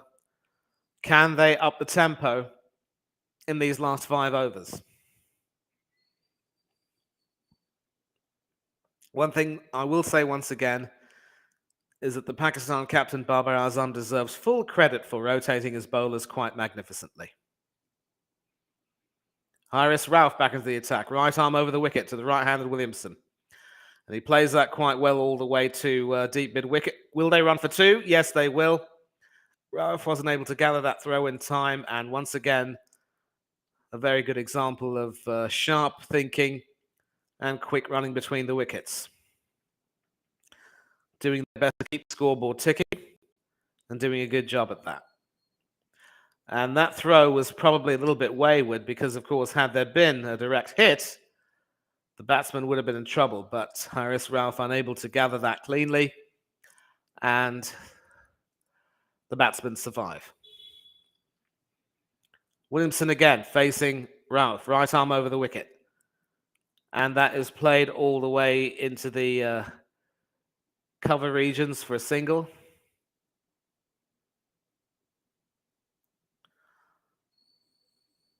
Some scenes of Pakistan jubilation on the field and in the crowd. With the bowling effort they put in. Haven't taken the wickets, but they've contained them superbly. Third delivery. And that is high in the air. Doesn't have the distance. A fielder under it, but he doesn't get it. And they run for 2. So Mitchell there, seeing the gap, looking for that shot to be hit, but not getting enough bat on that, so not getting the distance he wanted. Certainly the elevation, but it was beyond the fielders. I believe it was Babar Azam who was running back from the covers to mid-off to try and get that, and just couldn't reach it. It was well in front of him, as it were. So New Zealand are on Nelson. They need to start hitting out again. Full delivery. Excellent delivery. Pitched full, but that is played to the mid-on region, and they get a couple. Mohammad Nawaz there, not gathering that cleanly and not able to fire the throw in. So 7 runs so far off 2 overs. And the power play has been decent. It's the middle overs where they probably struggled a bit. 68 for 1 within those 8 overs. Or 9 overs, rather. Not quite able to make the most of it. Fourth delivery. Played quite well by Daryl Mitchell all the way along the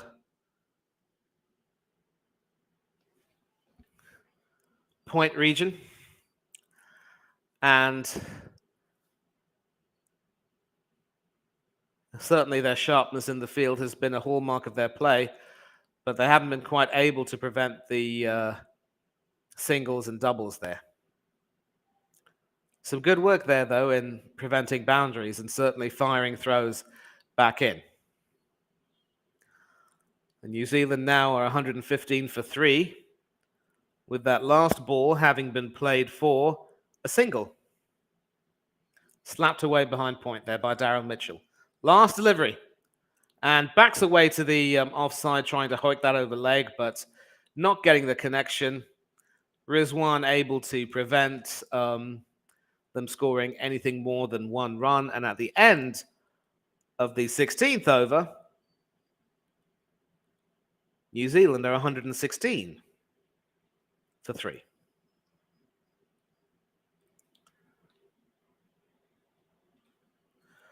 So 4 overs, 44 runs that will take them to the promised land of 160. They are going to have to start hitting out, and it won't be easy with the likes of Afridi and Rauf having an over left. And does Babar Azam bring back his spinners, with Mohammad Nawaz having a couple of overs left, or maybe one over left? Not too sure about that.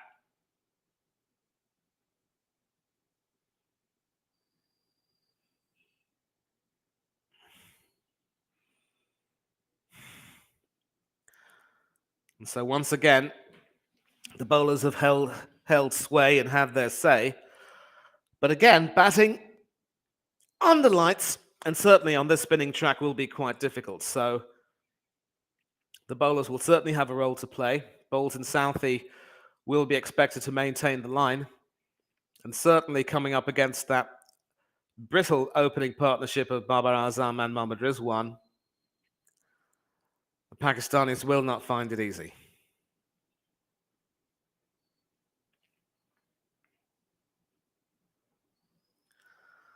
So Williamson is currently 46 not out. Mitchell is 38 not out.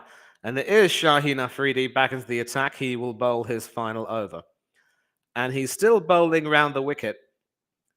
Whenever he's bowled over the wicket, he's been much more effective. I'm not too sure what he's trying to gain here. And you can see that was straying down leg. An LBW shout. That should go be signaled leg by. And it will be. Yep, leg by. So, when you get your line all wrong, you're not going to really have that much success in terms of getting wickets. A little misguided thinking there in a way, but second delivery. What does Shaheen Afridi do? Left arm round the wicket to the right-handed Kane Williamson. And he bowls him! That answers my question. The New Zealand captain, who played quite brilliantly for his 46, playing an excellent anchor role, trying to go for the big shot that would have brought him to his half-century, but all he succeeded in doing was playing completely across the line. He had, of course, backed away to his offside. Slower ball there, completely missing the line. Ball going down the Piccadilly, back going down the Bakerloo. And once again, it's Toodaloo. So Williamson will be disappointed. He knows how important a role he played. And he will also be certainly thinking he should have stayed until the very end. A 6 and a 4 for the New Zealand captain. And at this juncture, New Zealand are 117 for 5.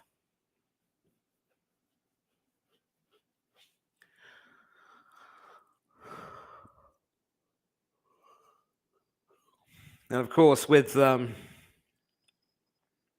captain departing, that should bring Jimmy Neesham to the crease. But New Zealand still haven't gotten anywhere near the target they want to get. So now that Neesham is in, what will Mitchell do?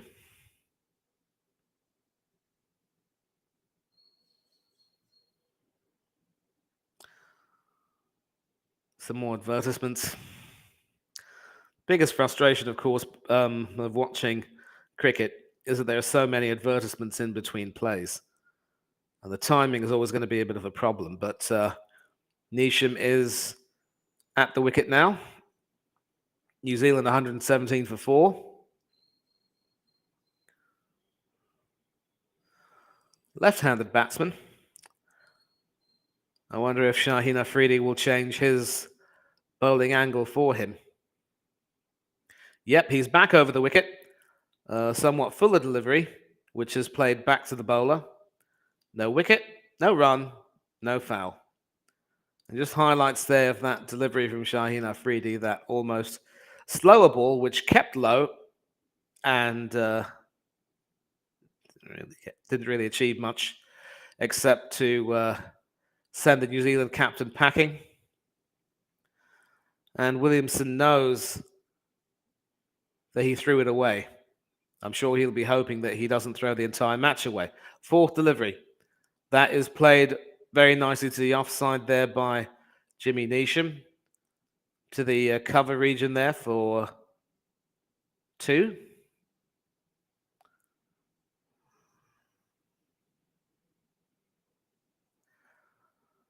And once again, that delivery and that wicket bringing the Pakistani fans into raptures.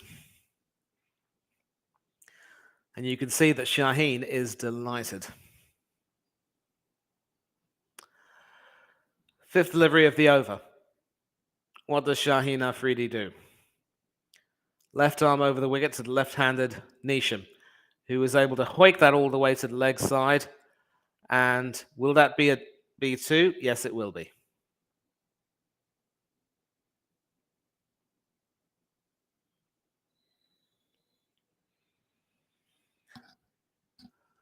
Sort of a Titanic battle going on over there between Shaheen Afridi and the New Zealand middle order batsman. Neesham has come in and sort of settled his nerves and the team's nerves with a couple of doubles. And you can see that there's an attacking offside field and more of a defensive left side field. Many of the leg fielders positioned at various points in the organization. Oof. Fifth delivery. Played all the way to the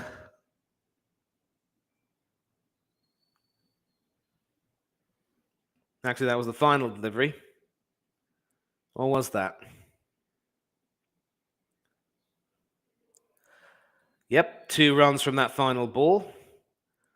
And New Zealand are now 123 for 4.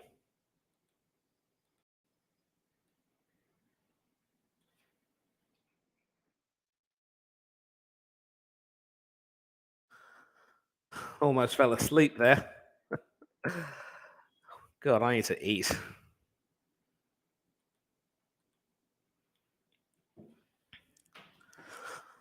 That should wake me up a bit, though.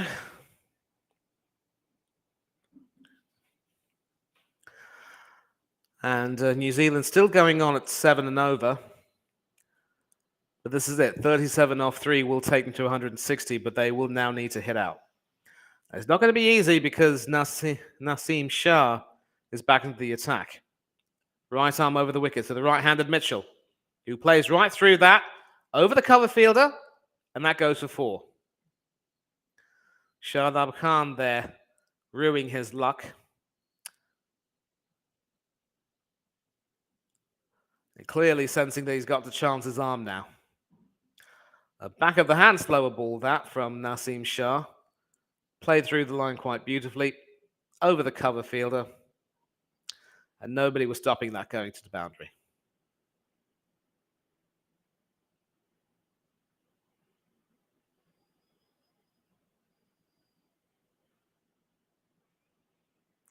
And that is played all the way to square leg for a single. Still right arm over the wicket, and that brings Jimmy Neesham on strike. So the field has to now change. And of course, that final ball off Shaheen Afridi's over was played to the leg side into the gap.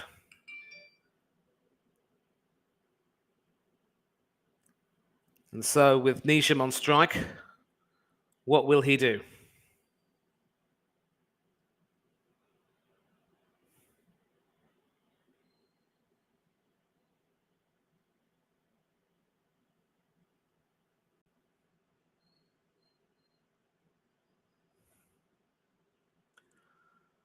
So once again, the field has to change in order to accommodate the left-handed batsman. Over the wicket to the left-handed Neesham now. Short, pulled away to deep square leg. Or deep backward square leg. for a single. And once again, they've managed to maintain a brilliant over rate.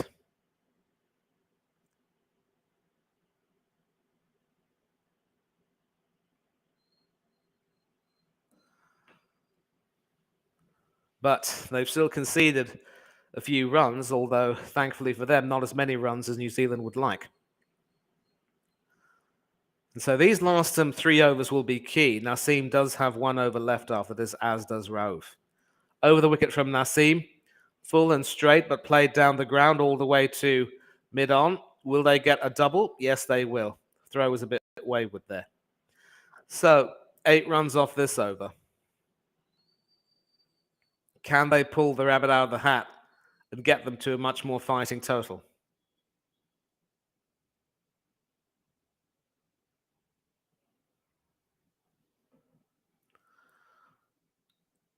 Rauf has 1 left. Wasim and Nawaz have 2 left after this.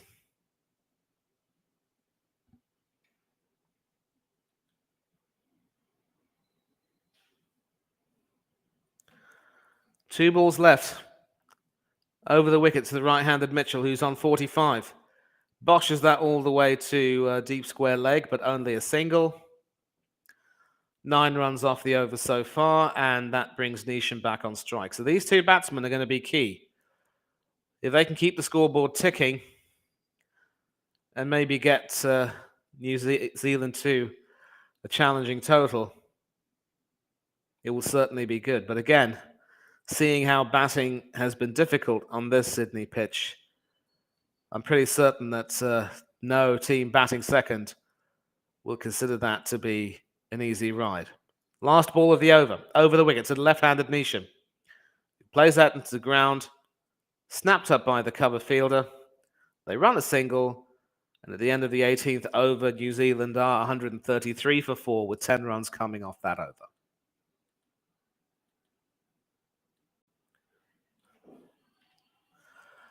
Need 27 off these last 2. I'm not too sure they'll be very happy with a score of 150, but we'll see what happens. Stranger things have in fact happened.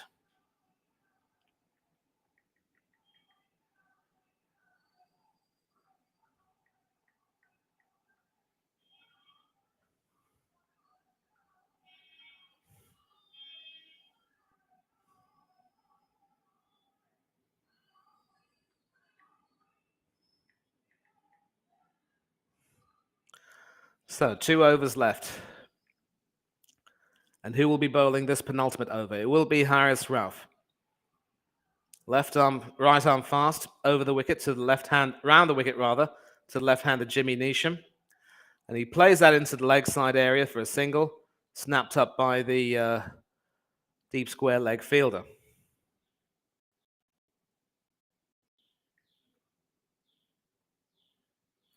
And so New Zealand will need to accelerate.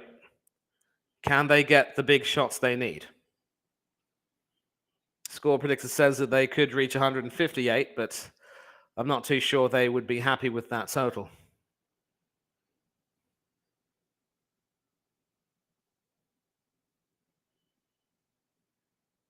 Mitchell, 4 away from a half century.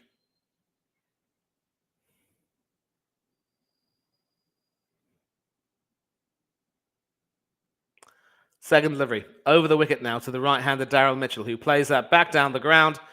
Does he get the distance? Nope, that is cleaned up superbly by Shaheen Afridi. And the throw is fired back in. And so that takes Mitchell to 48 off 30. So the sun has well and truly set now in Sydney. Haris Rauf does have a decent economy rate of 7.56 against left-handed batsmen, but when it comes to the right-handers, that increases by a whole run. Good specialist in the final overs, but of course, he was taken for quite a few when Pakistan played India.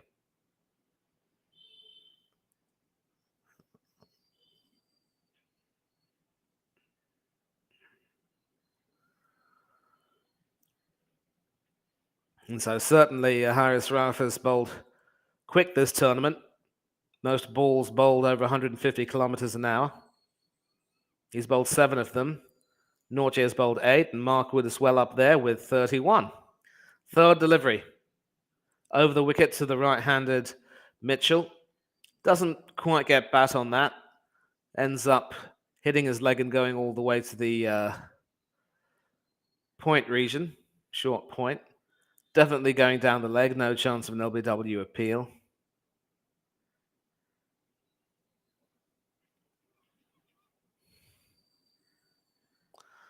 So the current run rate stands at about 7.4.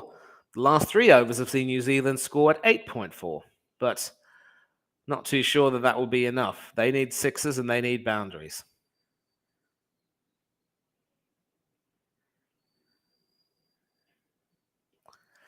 Round the wicket to the left-handed Neesham, who was able to hoik that all the way to the deep backward square leg boundary for 4. And that suits him just fine. So, 10 fours in the match. Just a reminder of how difficult batting has been.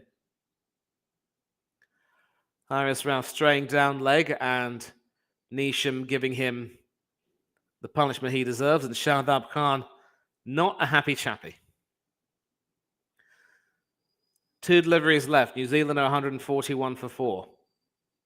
What can they do now in these 2 deliveries? The left-handed Neesham to face him. Round the wicket now is Rauf. Well, not quite the best way to completely increase your score, but a single played rather harmlessly to the offside region. That brings Daryl Mitchell back on strike. 2 away from a 50, remember?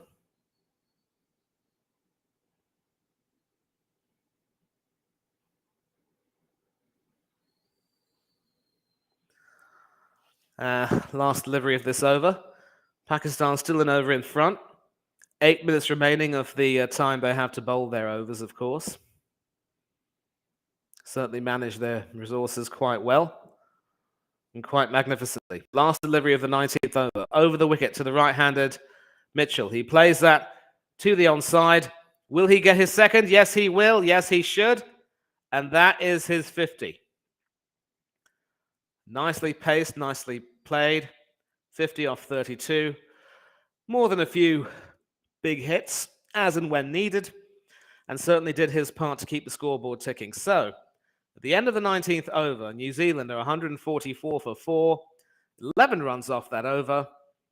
Can they get to 160?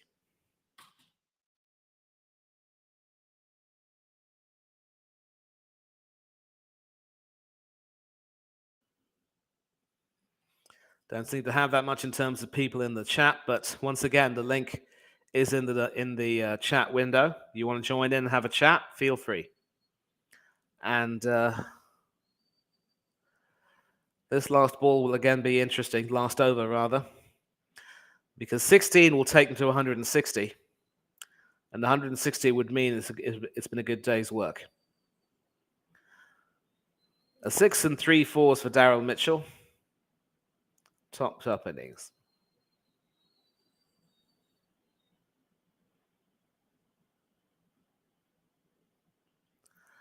And so who has the last over?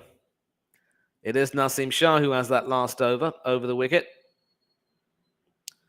And just some highlights there of Daryl Mitchell's 50.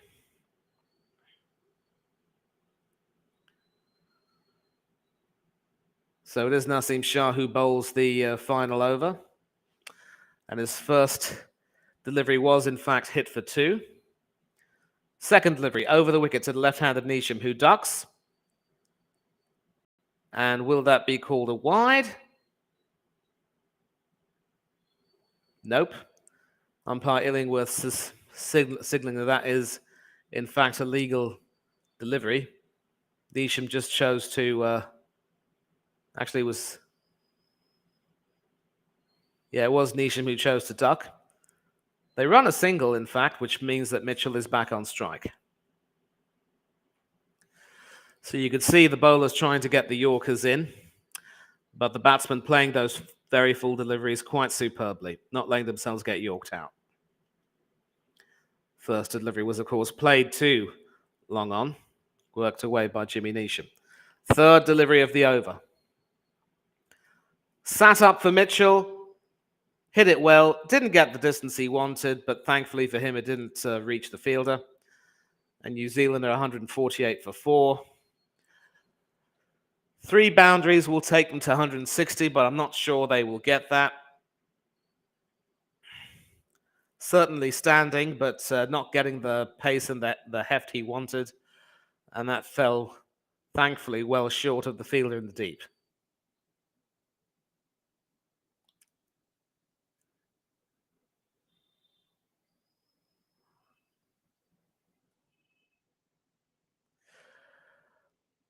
Fourth delivery played all the way to the offside.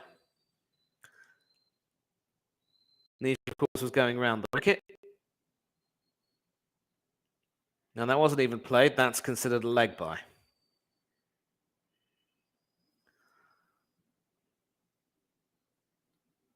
Excellent seam position. And so there was an attempted shout, but that was pitched on leg stump. Probably wouldn't have gone on to hit the wicket either. So Mitchell seems to be the man for these semi-finals. 72 off 41 in last year's semi-final. 2 deliveries left. And that is high in the air. There should be a fielder under it. But again, there isn't.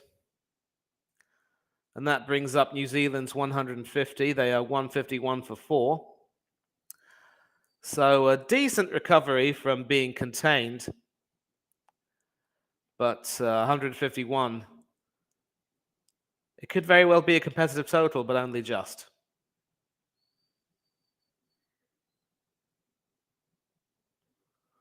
Shot of that cricket ball rolling along the wicket. So what does Naseem Shah do?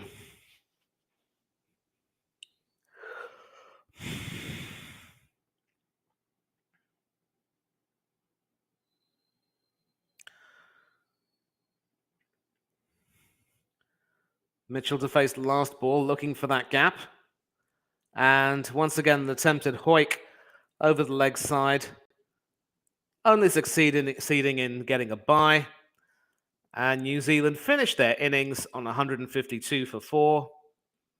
Not really the big score they were hoping for, but certainly something which they will look to try and defend.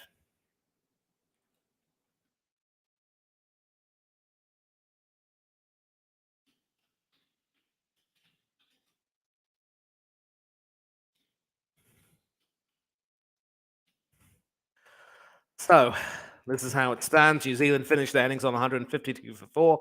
Not losing too many wickets, but not quite getting the big total they wanted. And a good day for the Pakistan bowlers.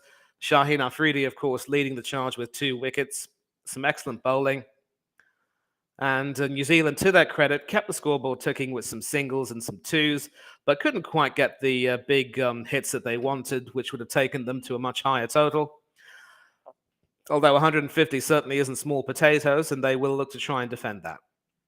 Now, I'm going to have to take a little bit of a break, but I will be back in about 2 minutes.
Well, folks, I'm back, and it's time for me to enjoy a little bit of lunch. Some spinach and some rice. Always quite nice.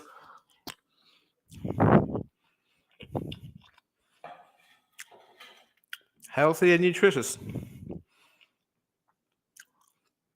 And extremely delicious.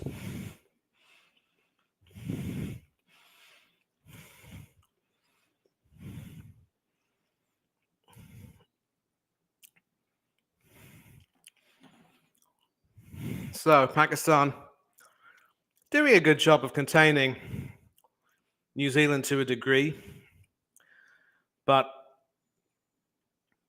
New Zealand will, of course, feel quite comfortable defending this score on a wicket that is expected to turn. In saying that, left-arm spinner Mitchell Santner is not known for necessarily being able to get the ball to turn so much or really having that much in terms of flight. So both he and Sodhi, as I've said, will have a role to play. And of course, Bolt and Southey will need to get their lines right. Of course, they will be coming up against a Pakistan team whose openers have not been in form, but whose middle order has certainly been in top form this tournament. And of course, Trent Bolt had his best T20 figures of 4 for 13 in Sydney versus Sri Lanka.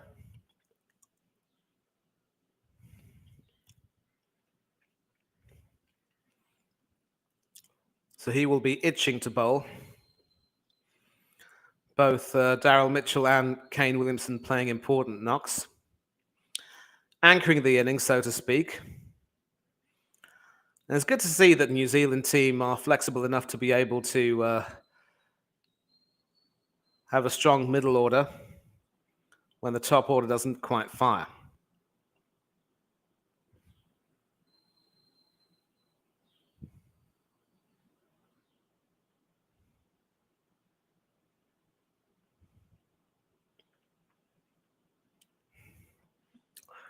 And so we will be bringing you the start of the Pakistan innings very soon. No people in the chat as of yet, but still going strong, still enjoying ourselves. I'm still enjoying myself with my lunch. Obviously, been a bit distracted by the midterm elections going on in the US. Not really concerning myself with the result too much because I don't see myself returning there. Although it would be nice if the Democrats were to maintain the Senate, the upper house of Parliament, of government, and also hold on to the majority in the lower house of Parliament, the House of Representatives.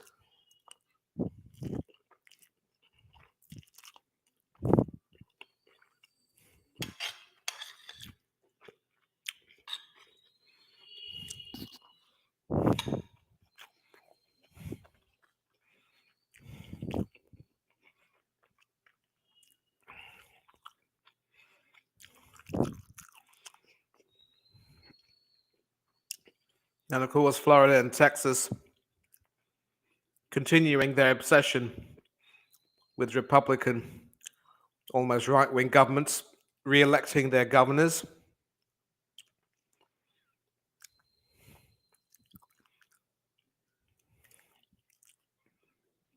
And their senators.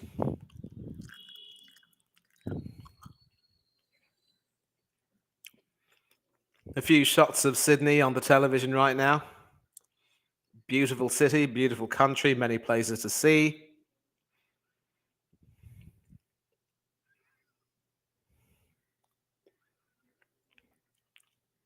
Excellent nightlife.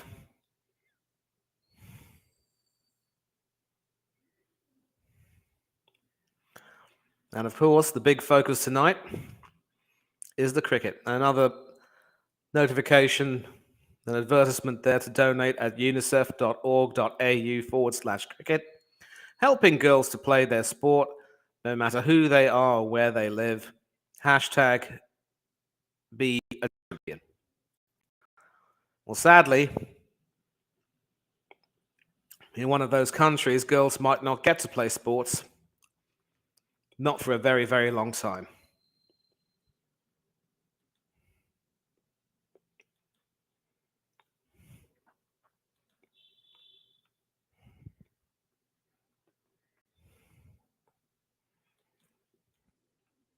Certainly nothing going on.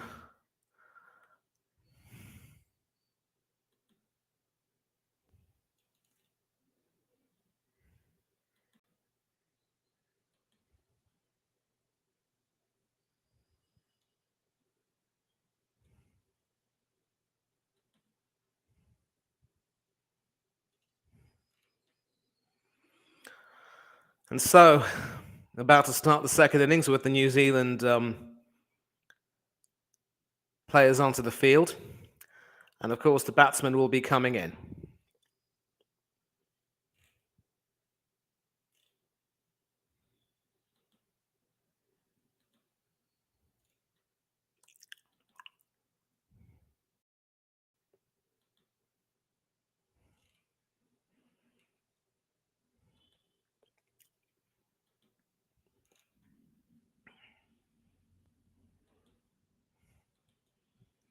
Well, the openers are coming out.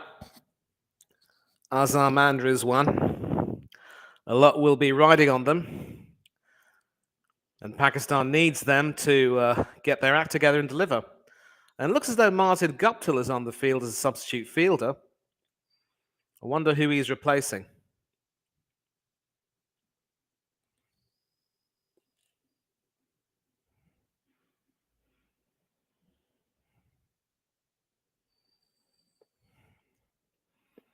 So Conway's saying that 152 isn't quite a bad total. It wasn't as much bounce. Slower balls were gripping. And so they'll need to put the Pakistani openers under pressure. And this is the stage to do it. Unconvincing all tournament. Taking their time and playing themselves back into form against a rather toothless Bangladeshi side who had pretty much lost their match when they were shot out for a very paltry score. 49 for Rizwan, one short of a 50 was his personal best. Strike rate of exactly 100, not exactly inspiring confidence. The countdown now, 4, 3, 2, 1, and we have liftoff. Time to start the innings. And it will be Trent Boult, left arm fast, over the wicket to the right-handed Mohammad Rizwan. Short delivery, punch through the covers. That should go for 4, and Pakistan are well and truly on their way. But of course, let's not forget, New Zealand began their innings with a boundary, and we all know what happened there.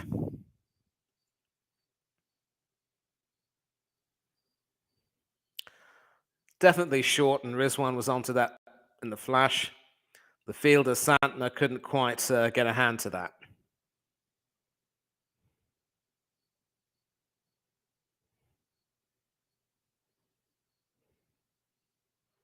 Second delivery, over the wicket. This time Fuller played and sort of defended to mid-wicket. Thought about taking the single, chancing the arm, but no, decided against it. And it is, in fact, Guptill who's on the field. I wonder who he's replaced. We will find that out for you.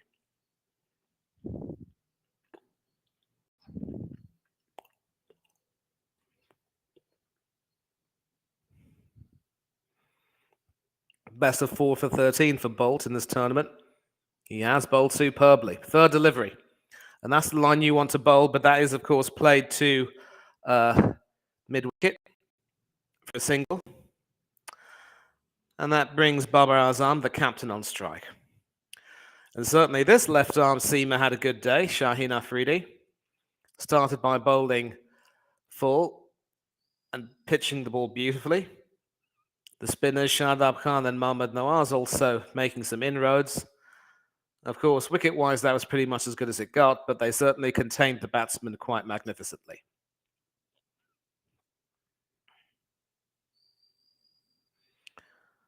Fourth delivery from Boult. Ooh, an edge there, which very nearly carried through to the wicketkeeper, but Conway couldn't quite get a hold of that. And that should be a single to Babar, who survives a very, very testing moment there. Could have been a golden duck. Clear edge. And you'd have to put that down as a drop there from Conway. Couldn't quite get to that. Should have dived a bit further. That would have been a splendid catch. Would have been a wicket. Would have been a golden duck. And Azam's poor tournament would have continued. Fifth delivery. Rizwan plays that all the way to the point fielder. They run for a single.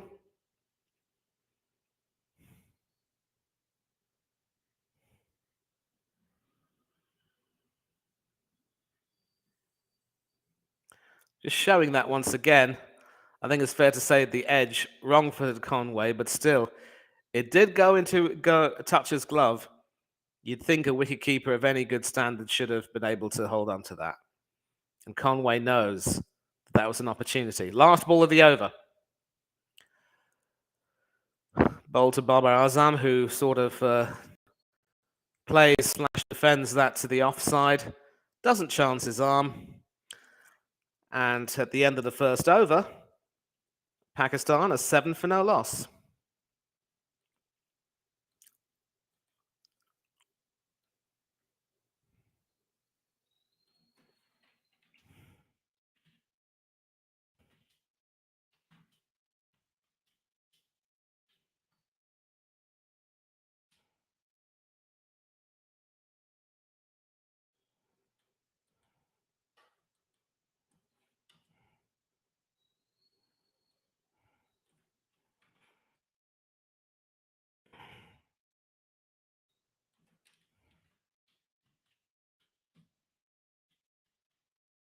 Just adjusting the ticker there for all of you. And I hope you can see that quite clearly. Yep, 7 for naught after the first over. Needs another 146. And Tim Southee's into the attack. Right arm over the wicket to the right-handed Mohammad Rizwan, who plays that all the way to the short third man fielder, if you will.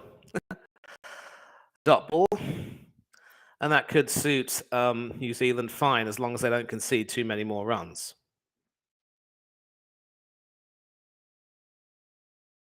Just replaying that edge from Azam over and over again. And I think what Conway did wrong was that he hesitated. Had he got himself into motion, into full movement, he would have gotten that. And Southee's second delivery is sort of played into the mid-wicket area for a single. Yeah, that slight moment of hesitation there did for Conway in the end. And Bolt knew how close he was to snaring the New Zealand captain for a golden duck.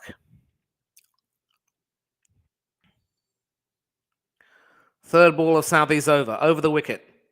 And Babar once again tentatively plays at that. Finn Allen standing over there at backward point. And no runs.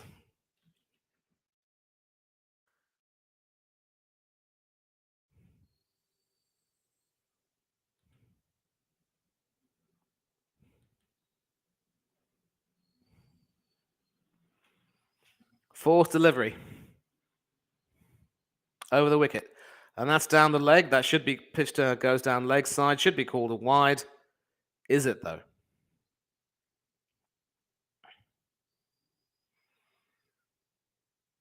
Well, for some reason, umpire Illingworth doesn't call that a wide. Certainly, the could be that the batsman did, in fact, play at that.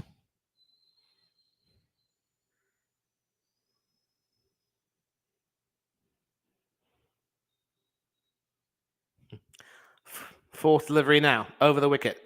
Full, straight. Azam trying to play, but not getting any sort of a connection. Another dot ball. And so Southee's been quite economical this tournament, in addition to picking up more than a few useful wickets. Already the slower ball coming in. High defensive shot from the Pakistan captain.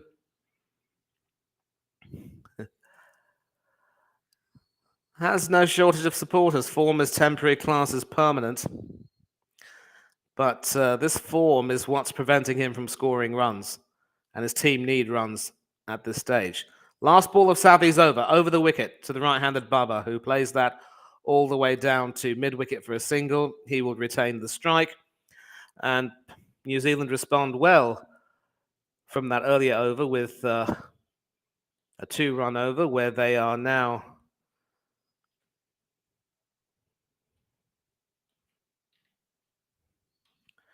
when New Zealand are now, in fact, 9 for naught after 2 overs.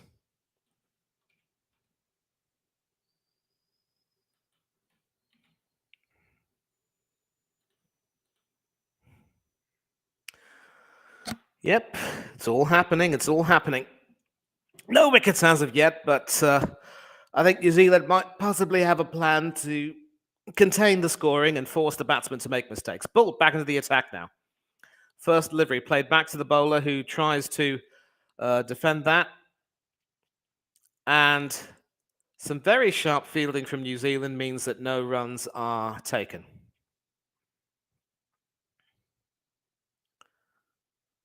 Sort of played into the ground, if you will, and it was, fended back off by Bolt. Rizwan wanted the single. His captain said no, and they're stuck on 9 for no loss. Second delivery over the wicket to the right-handed Babar, who plays that quite powerfully or stylishly or both through point and extra cover for a boundary. So the Pakistan captain is off the mark. I mean, not off the mark. I mean, you could say he's up and away. And you could see that with no fielder in that region, either in the 30-yard circle or on the boundary, that certainly was 4 from the moment it left the bat. So what does Trent Boult do? He's already gone for a couple of boundaries so far in his first overs. Yep. Third delivery played into the ground. On the offside, the batsman run for a single. They're now 14 for no loss after 2.3 overs.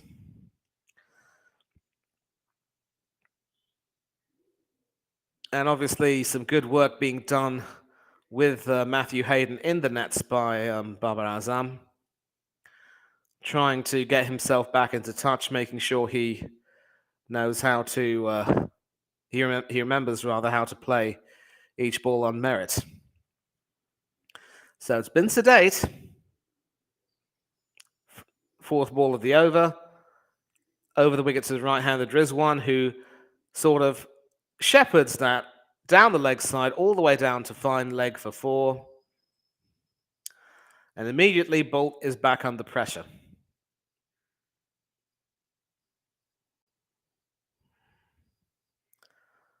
More than decent delivery by Trent Boult, but Mohammad Rizwan playing that quite well.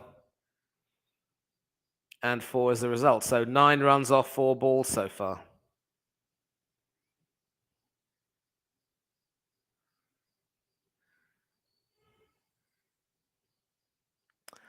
Two balls left. Still over the wicket from Boult to the right-handed Rizwan, who is able to sort of shepherd that between the cover fielders, and they run for a single. Actually, they run for a double, so good running between the wickets there. And Pakistan are going along nicely at 20 for no loss. Rizwan obviously looking a lot more in form, a lot more fluent. And Williamson now having to change his field.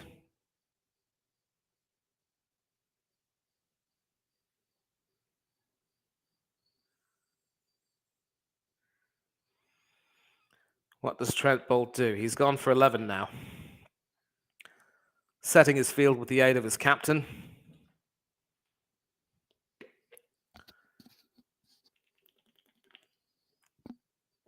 And that last delivery is slapped through point for 4. So a very, very, very chastening over for Trent Boult, 15 from it. And Pakistan are going along quite comfortably at 24 for no loss.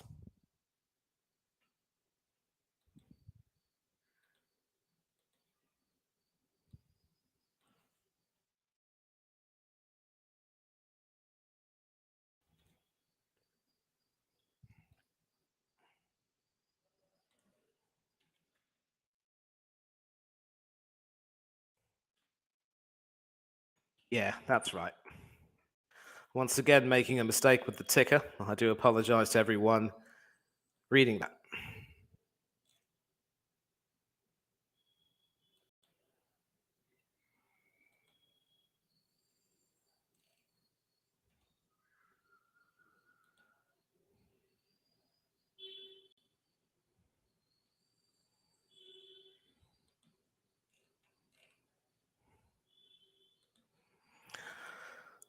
So it looks as though, thanks to Rizwan, the opening partnership is in its stride. Their highest opening partnership, of course, was that 50-odd partnership against Bangladesh. And Babar Azam looks to be back into touch, sort of playing that first ball from Lockie Ferguson's over, right arm over the wicket, back down the ground. A nice 4 to long off, and the Pakistan captain is on its way, and that is the 850th boundary of the tournament. So I'm not sure why Southey was taken out of the attack. One would think that Bolt would have been a better option, but I think Williamson wanted wickets. I just don't know if he'll get it. And I think New Zealand are going to look back on that drop from Devon Conway as rather costly indeed. Second delivery over the wicket, sort of fended to third man, running for the second, and they get it. And so this partnership has now gone on to 30 in the fourth over. And certainly a partnership that could prove quite crucial if the Kiwis can't see more wickets, that is. And I had some people telling me that New Zealand batting first was a mistake because there was a tinge of green on the pitch. Again, the spinners are going to have a big role to play here. Third delivery from Ferguson. Once again, played down to third man. This time it will only be a single.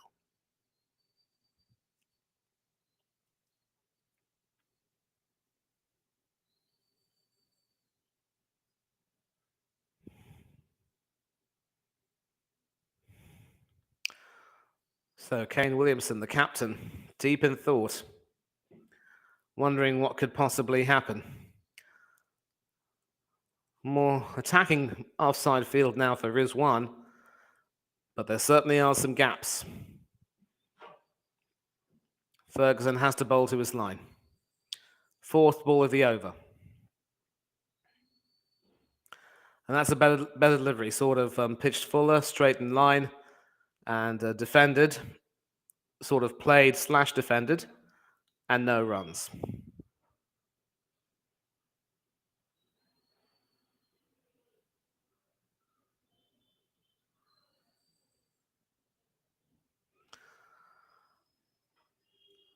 All happening. Once again, sorry for the lack of speech in between. 2 balls left, fifth delivery, still over the wicket, and that is played down to mid-off by Rizwan for a single, going along nicely at 18 off 11. Babar Azam 14 off 12. And this is a decent opening partnership right now, 32 off 23 balls. 8 dot balls, but 8 singles, 2 twos, and 5 boundaries. So keeping the scoreboard ticking and avoiding a licking. Last ball of Lockie Ferguson's over the wicket. And that is played to the backward point fielder for a dot ball. And Pakistan are 32 without loss after 4 overs.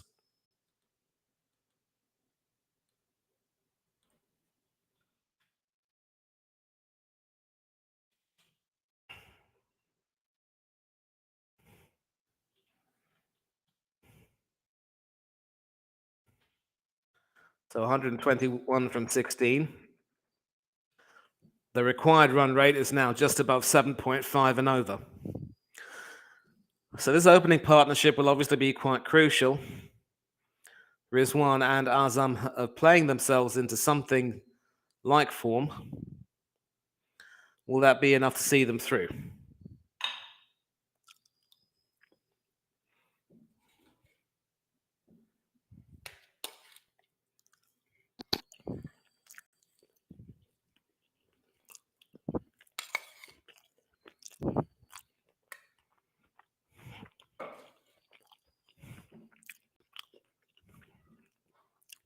Southey back into the attack, right arm over the wicket to Rizwan. And his first delivery is smacked all the way down to deep mid-wicket for a boundary. So the Pakistan batsmen are starting to get on top.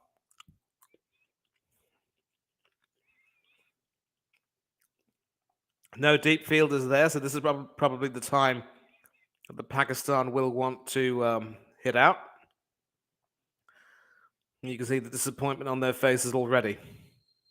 Second delivery over the wicket. Same shot, same result. So what does Tim Southey do? He's been hit for 2 fours in the same area.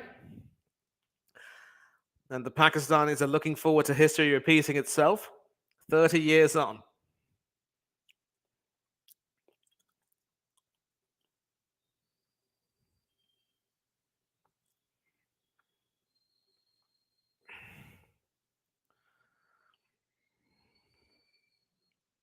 And Devon Conway will be thinking, if only I'd snapped up that edge. Rizwan's looking good, 26 off 13. Third delivery.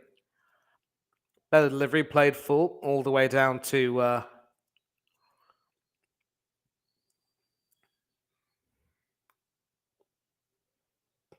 backward short leg for a single.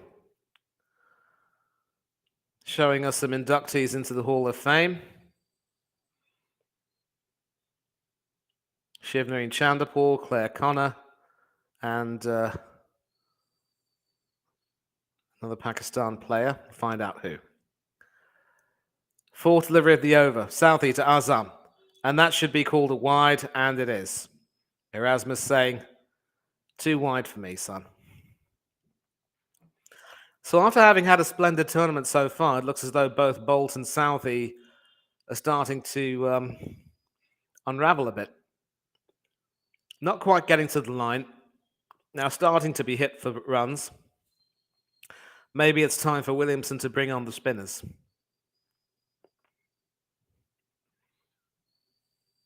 Three balls left. Over the wicket, Southey. And that is played to short third man. And a dot ball.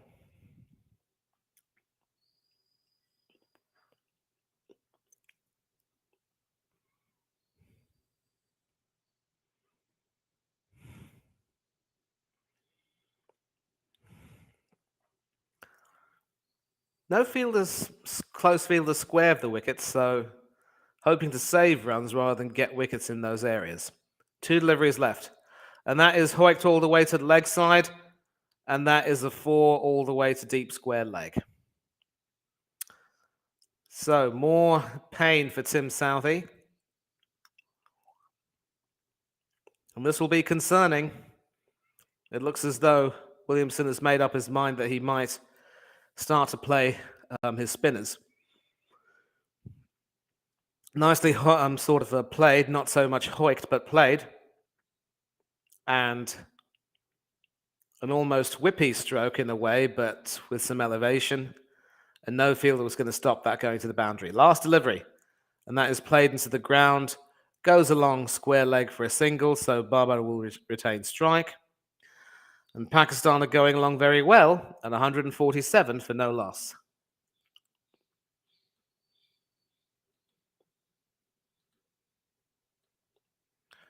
I should say 47 for no loss, not 147. Freudian slip there, please forgive me. Another reminder that I should never try to do this unless I am wide awake.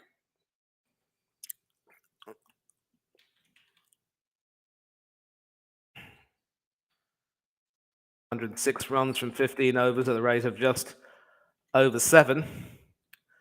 So unless New Zealand take wickets, they'll be in trouble. Lockie Ferguson back into the attack again for his second over.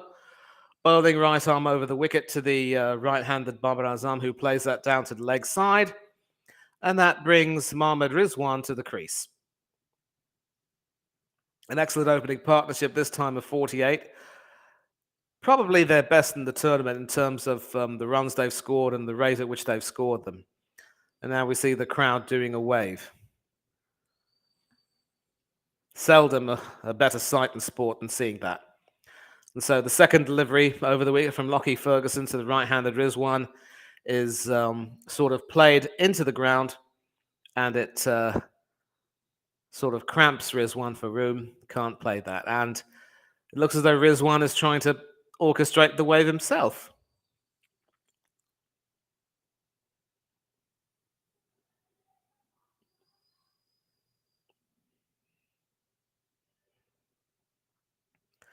And yes, they're in sync. Third delivery.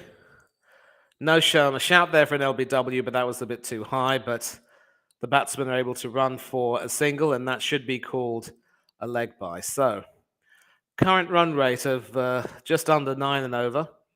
A required run rate of just over 7. So, New Zealand need wickets. They need wickets. And if the seamers aren't going to take the wickets, could it be the spinners?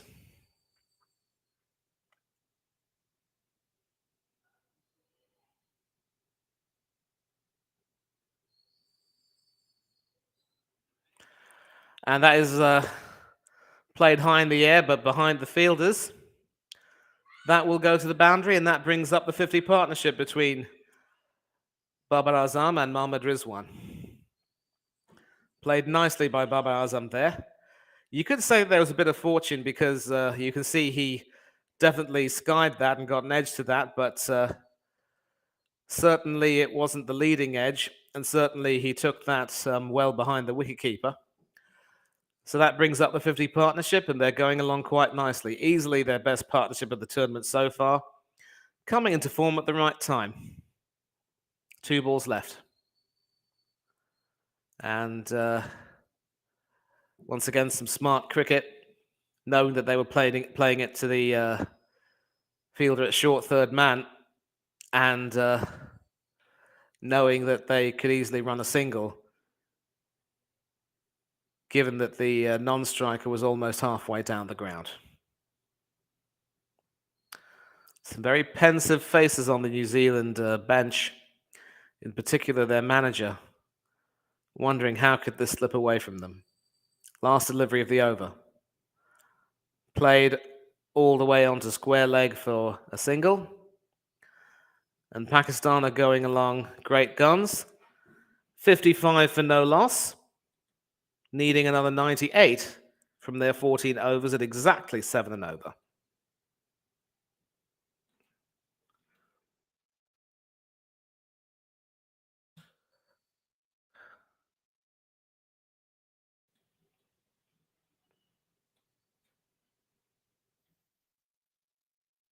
That's 55 after 6.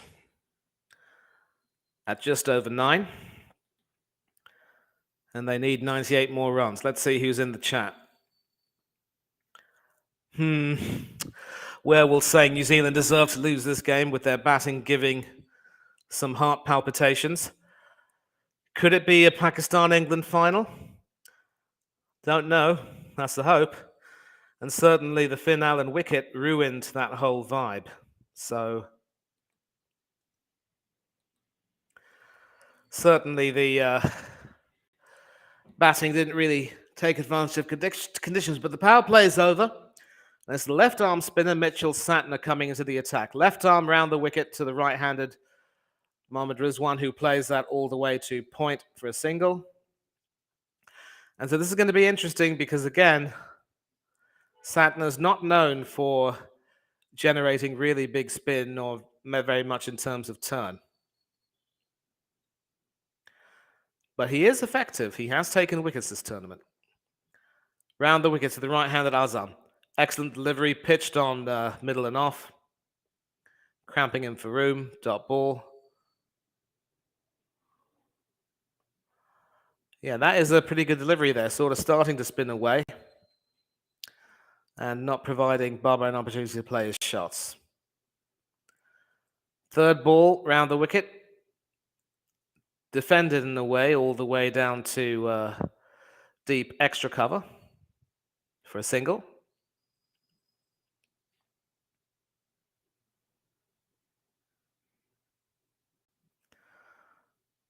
And of course, there are some restrictions.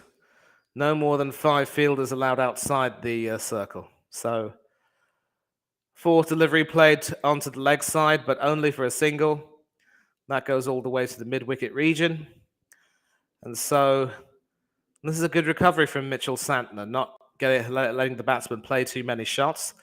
And at 58 not out, this is Pakistan's best opening partnership, eclipsing the 57 they had against Bangladesh, which was painfully slow.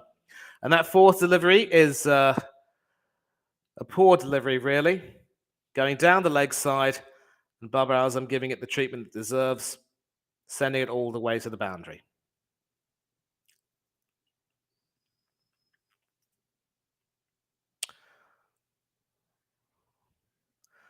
Yeah, that wasn't threatening at all. Didn't get the line right, got it completely wrong.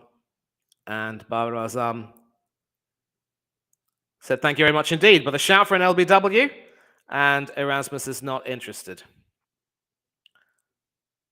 So, will New Zealand review this? Possibly speaking about an edge, maybe? And Williamson decides to review the decision. So this could perhaps bring a little bit of respite near the end of this over.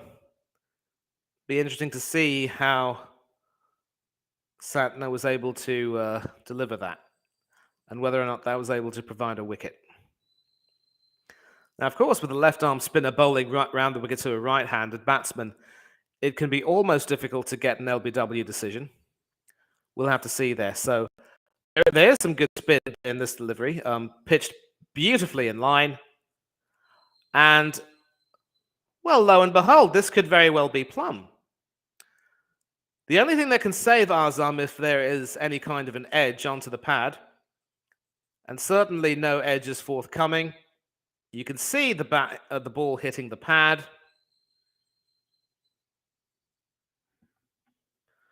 And the only question is, will that go on to hit? Absolutely beautiful delivery, that from Santner. But sadly, going over the top, and so the review has been lost.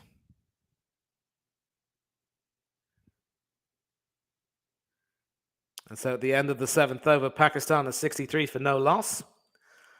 And going along quite nicely. So could have been a recovery, but didn't really quite materialize. And the opening batsmen have so far managed to make New Zealand pay. And so they need 90 runs now from 13 overs. The required rate has now gone to under 7 and over. So how can they contain Pakistan? The answer is simple. They need wickets. Well, certainly the seamers look a little bit terrible, and maybe fatigue has sort of crept into their game.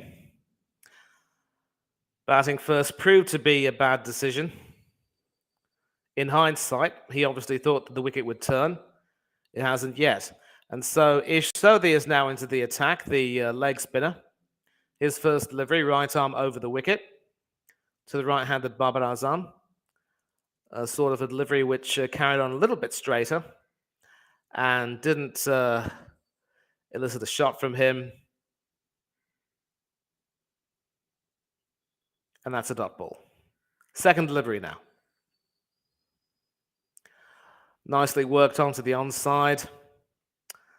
Mid-wicket fielder can clean that up and give Pakistan a single. And at 64 for no loss, they've come into form. So I think to answer your question, it was really down to some brilliant Pakistani bowling that contained them and didn't really allow them to score too many boundaries. Third delivery, also over the wicket. Once again played on the onside to mid-wicket for a single.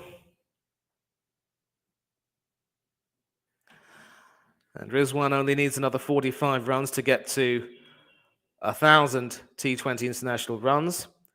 If Mohammad Nawaz can score 3 sixes today, he will have 100 T20 sixes in both club and international T20 cricket. Fourth delivery. Once again, played to the onside, this time for a single. Rizwan and Babar in no hurry to try to score too many boundaries off Sodhi's bowling unless it's a bad ball. And this is really the type of responsible approach that you need when it comes to chasing in any game. We very nearly saw England muck up their chase against Sri Lanka, but so far it's 66 for no loss. Pakistan going along quite well. 2 deliveries left. Played to what we would call backward square leg. Another single.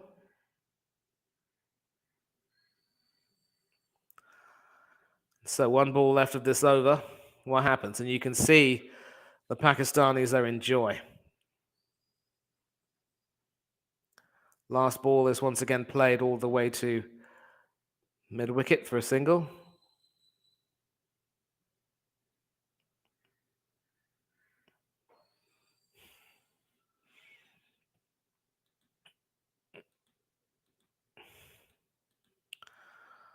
Well, New Zealand look to be in some trouble. No wickets. And the openers are doing a pretty good job.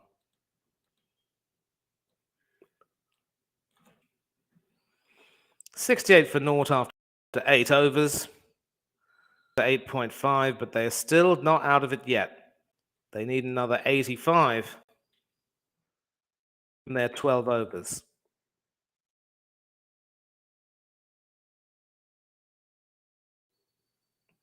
Seven and over is what they need. Santner back into the attack.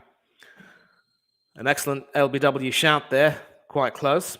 Round the wicket to the right-handed Azam, who is sent back after playing that to the short mid-wicket fielder. And so the spinners are going to be key because they both have 4 overs each. If they can tie down an end and certainly pick up more than a few wickets, Pakistan won't be in too much trouble. But that second delivery is played all the way to mid-wicket, deep mid-wicket, and they decide not to chance the arm of the fielder and just stick to 1.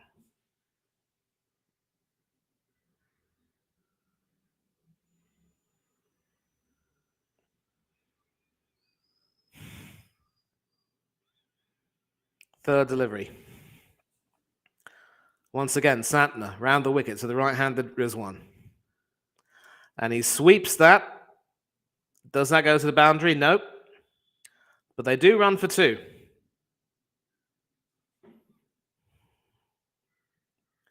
Sort of in the area between square leg and mid-wicket. That goes all the way to the boundary. But the fielders are standing there and they save 2 runs.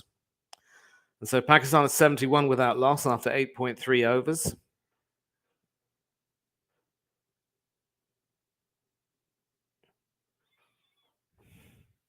Fourth delivery, round the wicket to the right-handed Rizwan, who plays that to the offside. That goes all the way to the cover region. And they, in fact, they take a single, and that brings Babar back on strike. So 35 for Rizwan, 34 for Babar. Both of them going along pretty well. Pretty well indeed. 2 balls left. And that is played once again by Babar all the way to the cover region. They don't take the second, and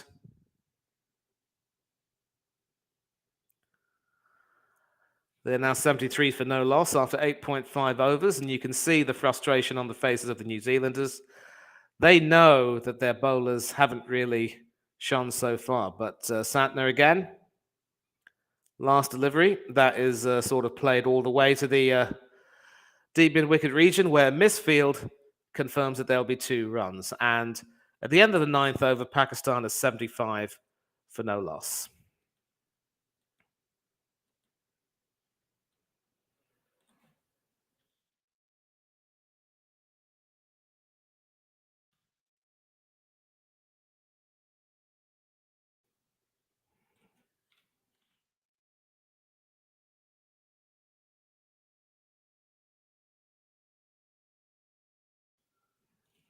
Mhm. Yep, it looks as though Mr. Trollope has joined the chat saying hi. Told you. And I suppose the only question now is, when will Pakistan overhaul this target? The opener certainly picked a good day to come back into form, and it looks as though Bolt and Southey have just deteriorated after a fine tournament. Certainly started off magnificently against Australia, but now they look a little bit fatigued. Certainly haven't gotten their lines right, and whenever they've bowled short, they've been punished. Lockie Ferguson hasn't fared much better. The spinners are certainly trying to contain the damage, but not doing too well. Southey is now into the attack. Right arm over the wicket, a chance for a run out, but the throw is wayward. And it was, in fact, well, they do actually get a single out of that. It was, in fact, Babar Azam who played that all the way to the short third man region. And the throw from Trent Boult was a little bit wayward. Remains to be seen if he would have been struggling after that. Second delivery. Right arm over the wicket to the right-handed Rizwan, who gets bat onto that, sort of paddles that all the way beyond the wicketkeeper down to third man, and they run 3. So clearly the plan when it comes to attacking the spinners is to play them on their merit, not concede, give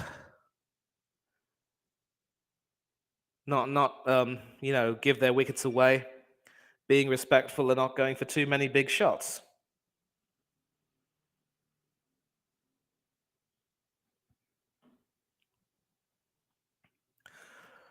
Third delivery of the over.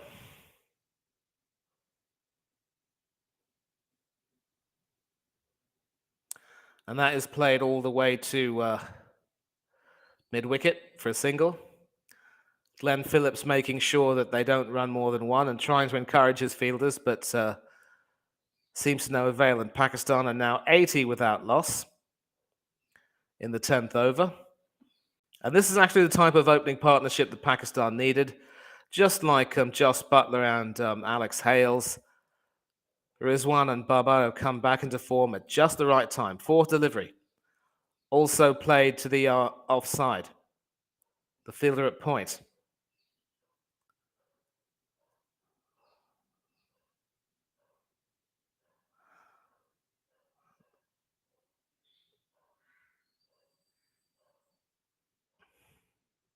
Two deliveries left. We could very well see a Pakistan final. The only question is, will it be India-Pakistan or England-Pakistan? And that delivery is played all the way along point, and that should go to the boundary for 4.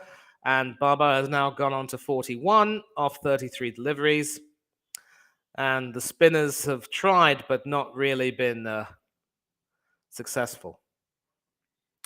And that opening partnership has now gone to 85 for no loss. Playing the spinners very well indeed.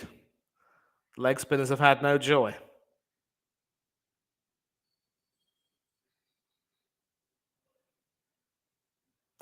Last delivery of Southey's second over. Over the wicket. Once again played through point, and they will run for a couple. So, an excellent over for Pakistan. 12 runs from it, and they are 87 without loss. I see Orist has joined the chat. Big up to you, Orist. Good to see you yesterday, as always. And Hanno is obviously rooting for an India-Pakistan final, but listen, India still have to beat England.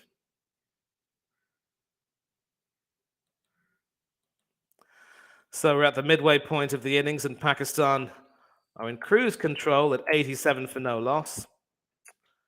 And this could very well be the match in which they needed to certainly play as well as they did.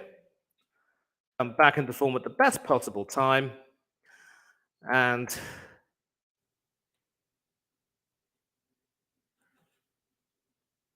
66 runs now needed from 60 balls. at 6.6 and over. So this is going to be the time when New Zealand are going to have to chance their arm and look for wickets. But so far, the openers have played superbly. They've blunted the seam attack. They've found the gaps quite brilliantly against the spinners and also hit out whatever they needed to. And this was the type of opening partnership that Pakistan needed throughout the tournament, but couldn't get it. Of course, their middle order bailed them out, but with both batsmen now set on into the 40s, it is looking up for them. And as for New Zealand, I think Mystic Werewolf might be right. They will look back at the toss and say, you know what, maybe batting first was a mistake. If there was, in fact, a greenish tinge on that wicket, maybe bowling first would have been the better option.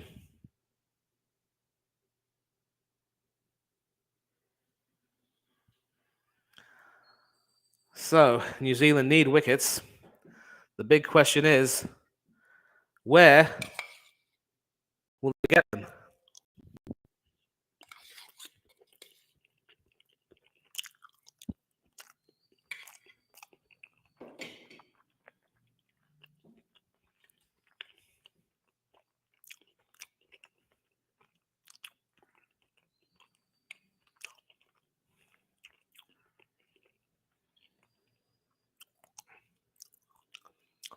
A magic T20 World Cup moment. Gul bowling quite well against New Zealand for Pakistan. 5 for 6 from him. And Pakistan winning that match by 6 wickets. Nearly 7 overs to spare. So it is Lockie Ferguson back into the attack. Right arm over the wicket to the right-handed Rizwan. And his first delivery is a wide.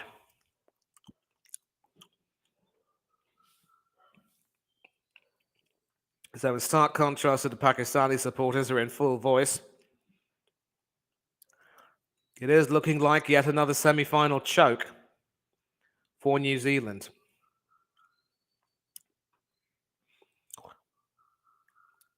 First legal delivery. And that is well bowled, but also played into the ground and into the gap on the offside for a single. And that single from Rizwan brings Babar Azam back on strike, the Pakistan captain. A little bit slower in his innings, but certainly getting into the groove very quickly.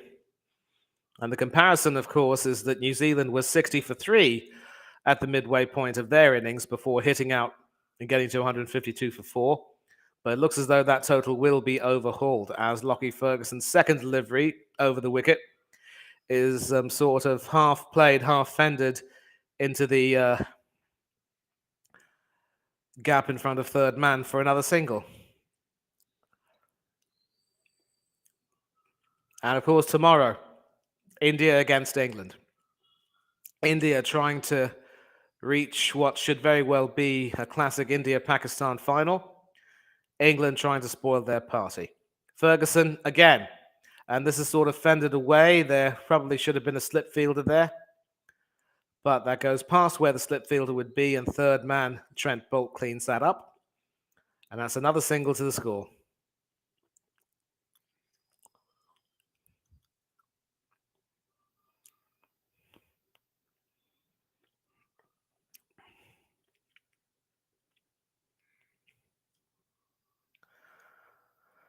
I think Kane Williamson will look back on that toss and say that he miscalculated the nature of the Sydney wicket.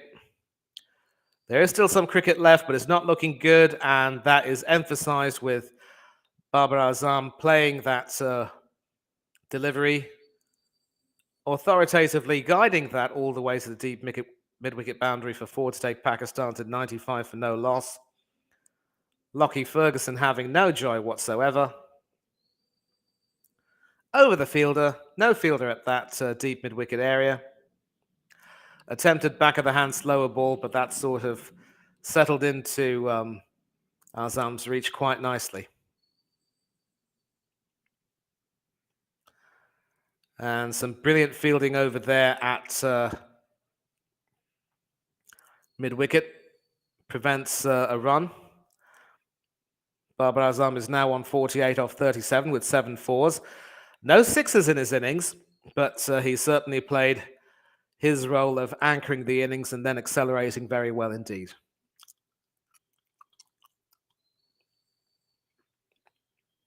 Last ball of Lockie Ferguson's over. And that is played all the way to mid-wicket. They should get a couple quite easily, and that will be Babar Azam's 50 off 38 balls. What an innings for the captain to come back into form. What an innings indeed. What a day. What a match. What an innings. And at 97 for no loss after 11 overs, Pakistan are halfway there.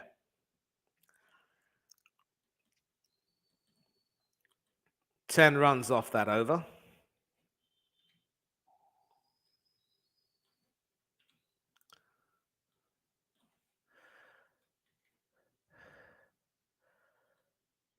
.56 required from 54 balls. A little bit over a run a ball. And you could say that this is it for New Zealand. They've had a fine tournament so far, qualifying as winners of Group 1, but starting to fade away a little bit near the end with their loss to England. Certainly some warning signs were there, and I think, as a Mystic Werewolf will say, winning the toss, batting first, not really the best decision. I believe they miscalculated and didn't really get the tinge of green on that, but if there was some green. But certainly the Pakistan bowlers deserve credit for containing New Zealand magnificently. Ish Sodhi now back into the attack. Right arm over the wicket to the right-handed Mohammad Rizwan, who sweeps that all the way to the mid-wicket fielder, only for a single.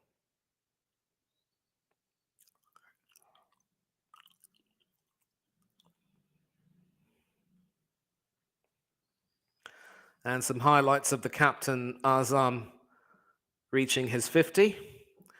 And you could see how grateful he is to have gotten back into form at the best possible time. Second delivery.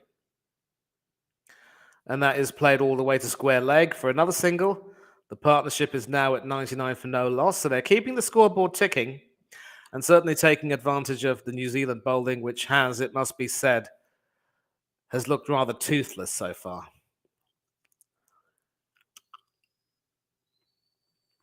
And you can see their disappointment. This is another choke. Once they get to that 100 opening partnership, you have to say that they're home and dry, although they already look home and dry anyway. And a miss there from Mohammad Rizwan. Goes through to the wicketkeeper, but no edge. So getting that one to move away, but Rizwan deciding not to play that just as well. So, fourth delivery of the over. Once again played to the onside. The mid-wicket fielder is there to clear that up, and that is the 100 partnership between Mohammad Rizwan and Babar Azam, the first pair to have 3 century opening partnerships in a T20 World Cup. I mean, obviously, this is the first one they've had in this World Cup, and World Cups gone by, they've certainly looked a dominant partnership. And this is the best possible time they could have picked to get back into form.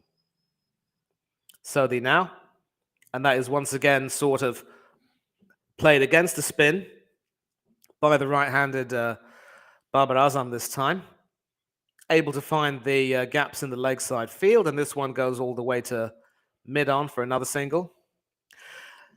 So if you're watching on the television, you can see how the batsmen have been able to blunt the spinners and sort of move the ball into the gaps and run for singles, keep the scoreboard ticking. And that's how it's proved. Last ball, and that is swept all the way to mid-wicket for a single. Mohammad Rizwan is now on 46 for 32, and he will retain the strike for the next over. And Pakistan going along swimmingly at 102 for no loss. So Just one of those days for New Zealand where nothing that could have gone right has gone right for them. Of course, 51 off 48 is not too easy, but New Zealand now need some wickets any which way. They almost seemed resigned to their fate, the Kiwis. Playing magnificently once again to get to a semi-final stage, only this time not quite getting over the line. Still haven't won a T20 World Cup. Still haven't won an ODI World Cup. I believe they have won a Champions Trophy in ODIs where they memorably beat India in the early 2000s. So Trent Boult back into the attack. A last throw of the dice. The first ball over the wicket from the left armour is short. Played down to fine leg for a single. And that brings Babar Azam back on strike. So Matthew Hayden speaking then about the work that he was able to do with Babar Azam in the nets. And certainly he will be one Aussie. He is one Aussie involved in the semi-finals. Second delivery from Boult. An attempted fringe cut there, and Babar Azam lost control of his bat in a way, but survives.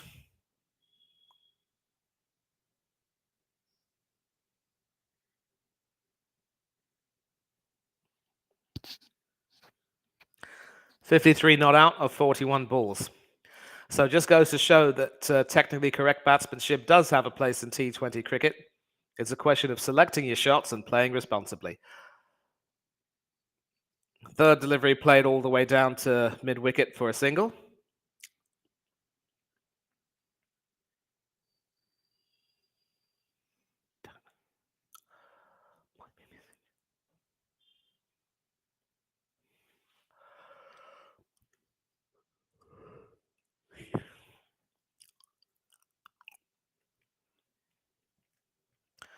So once again, surveying the field.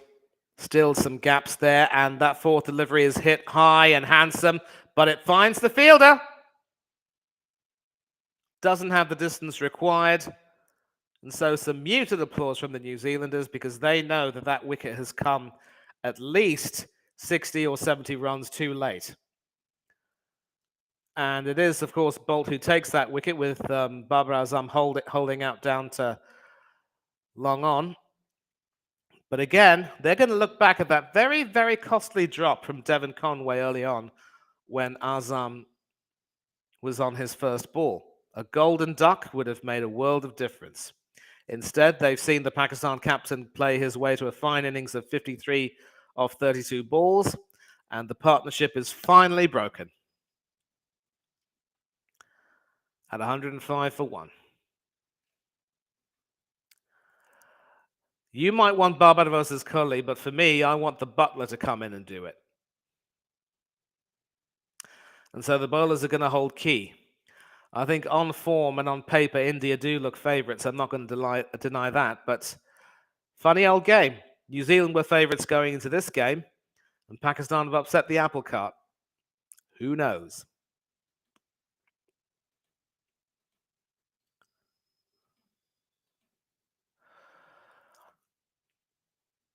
The fight back is not quite on yet.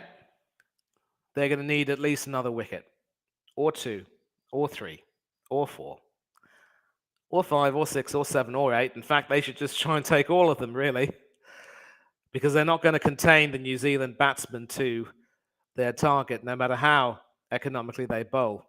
And it's Mohammad Haris who's come into the attack, and his first delivery from Trent Boult over the wicket is sort of defended onto the leg side. And you can see Babar Azam seeing that ball well, certainly getting to that, trying to trying to clear the fielder, but not getting the elevation or the distance he wanted. Well, I mean, he got the elevation, but not the distance. And you can see Daryl Mitchell still thinking the fight back could be on. Another shot played now by Mohammad Haris, and that goes all the way to the long off boundary. I'm pretty certain that Kane Williamson wishes he had a fielder there. So 7 runs off that over, a boundary to end it, and Pakistan are 109 for 1 after 13 overs. And they need another 44 runs from 42 balls.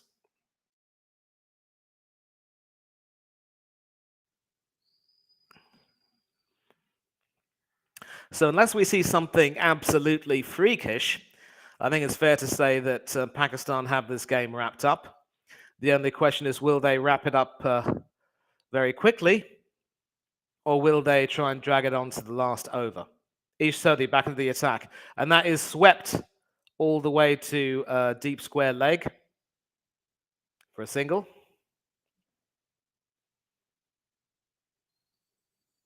Mohammad Haris joining the party now, and I think there probably should have been a long off fielder there. And the Pakistanis are jubilant. Applause from Matthew Hayden, happy with the work he did. Rizwan is now on 49 off 35, close to his half century. An attempted reverse sweep, a appeal for an LBW and a stumping, but Richard Illingworth is having none of it. I wonder if that'll be sent to the TV umpire. 5, 4, 3, 2, and Williamson decides against it. Oh, actually, he does review it, which explains the signal from the umpires, which denotes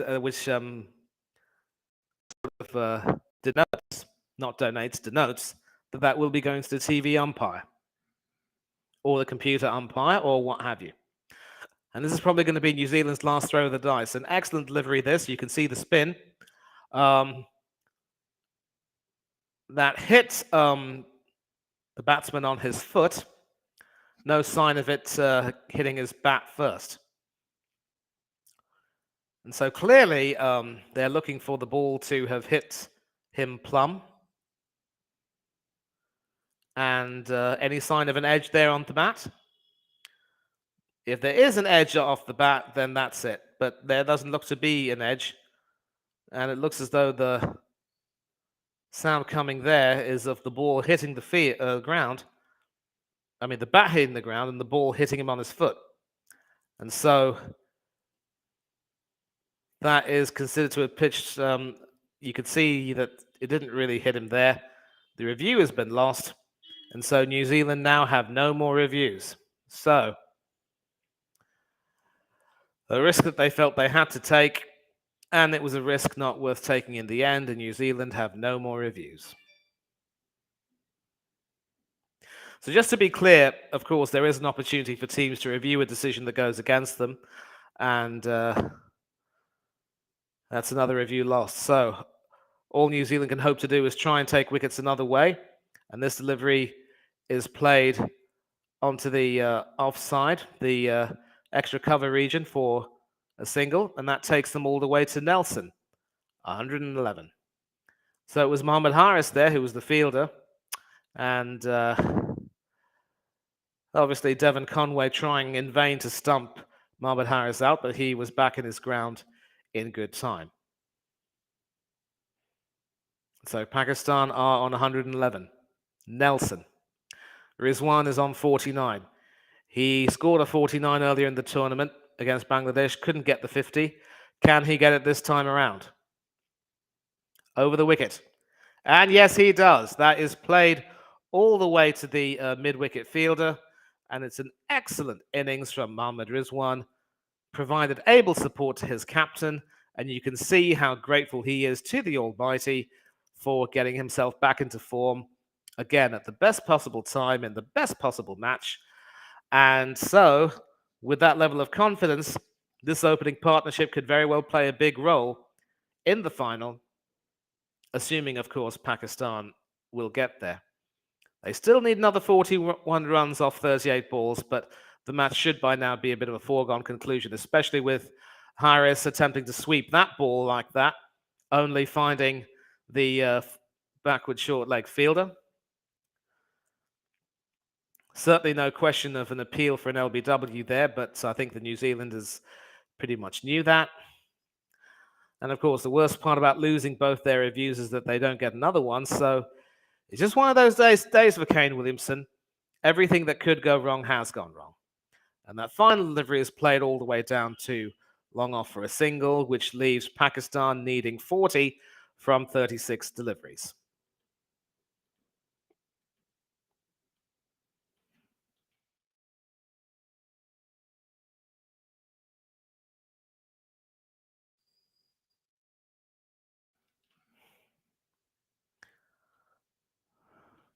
Now, ideally, I would like to see Pakistan, you know, completely obliterate this total so that I can leave a little bit earlier. It's not that I haven't enjoyed bringing this to you, but obviously, playing until the last over is something that doesn't really appeal to me. And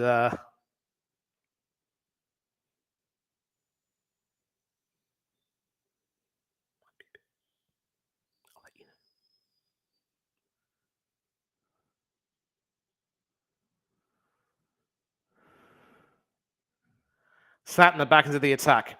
Left arm round the wicket to the right-handed Mohammad Harris, who was able to play that all the way to long on. Excellent work at the boundary there by Trent Bolt. And what could perhaps have been 3 ends up being 2. So,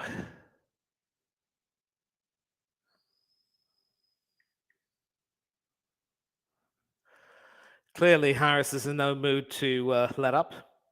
He certainly wants to continue to play his shots. And an attempted sweep off that second ball, which goes all the way down to long on. Will they chance his arm for a second? Nope. Never even considered chancing your luck against Daryl Mitchell.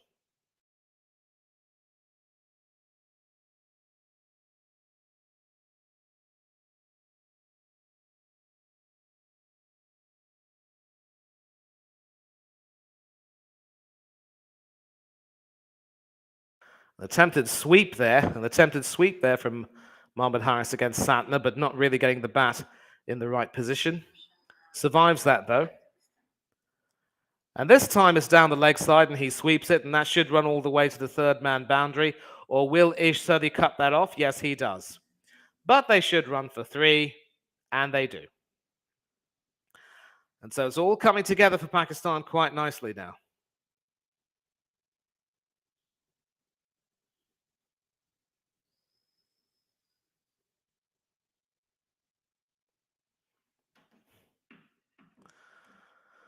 And so Mitchell, of course, starring with that half century in the first innings, but that looks more and more academic by every ball. 34 off 33 now. And that is short and that is wide. Not really played powerfully, but Pakistan don't need to take any risks. It's been a disappointing day, really, for the Kiwis. Once again, as in 1992, playing magnificently to get to the semi-finals, only to end up buffling. Sure, they wouldn't like to be called butlers, but that's the way it is, as that ball is played quite nicely by Mohammad Rizwan to the mid-wicket area. And so Santner does have the ability to bowl quite quickly, as fast as the delivery is at 100 kilometers an hour, the slowest being 72.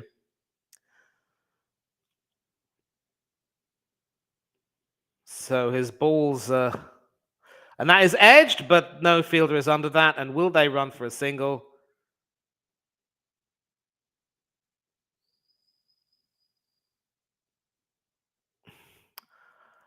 Well, it's looking difficult now for Perth and New Zealand. It's looking very ominous indeed. 9 runs, of course, from that over. Pakistan are now 122 for 1 after 13 overs. 15 rather.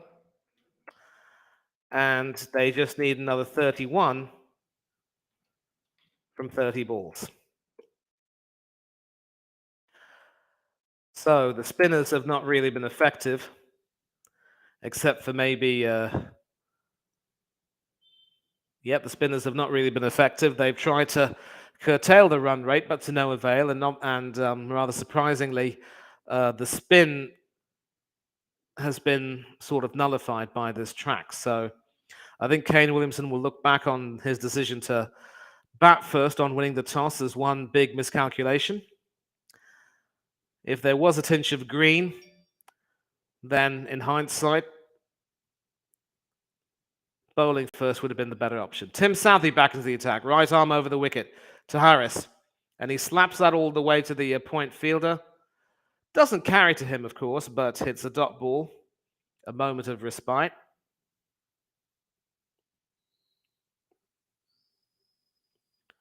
And that actually was a drop catch there.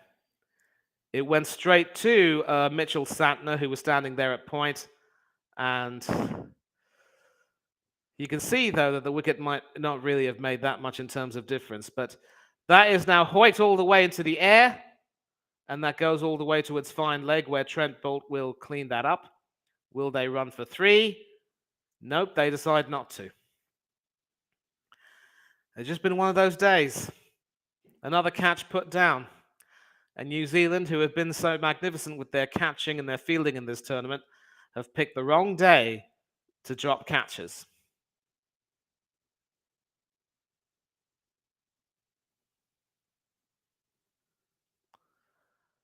So the boundary check is fine. Certainly not touching the rope, and that will just be the 2.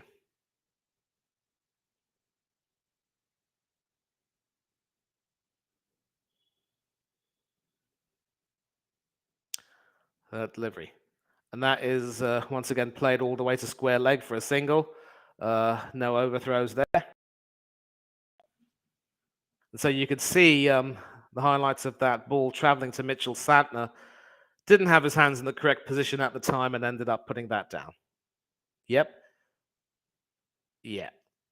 Didn't nestle into his hands the way he wanted to, and instead of, really berating him, I think the fielders have just decided that it sums up their day. Standing all the way there at backward point. He was there for the taking. The fourth delivery is played all the way to mid-wicket, but it's a dot ball. So that could be a moment of respite because obviously Tim Southey will want to try to contain the runs, but they really need wickets. And it was the power play which really set the Pakistan wheels in motion. 55 for no loss. Some excellent consolidation in the middle overs. 67 for 1. And that's put them in a good position because it was the opening partnership that really set the tone. That is played all the way down to mid-on for a single, leaving them 27 short with 25 balls remaining. No real need for anxiety. Plenty of wickets in hand. No sign of a Pakistan batting collapse. England, take note. Keep your wickets in hand. Rotate the strike. Do not even think of going for shots unless the ball is asking to be hit. Last ball of Southey's over. Full, but also played down all the way to the backward square leg fielder for a single, and Pakistan need 26 off 24 to book their spot in the final.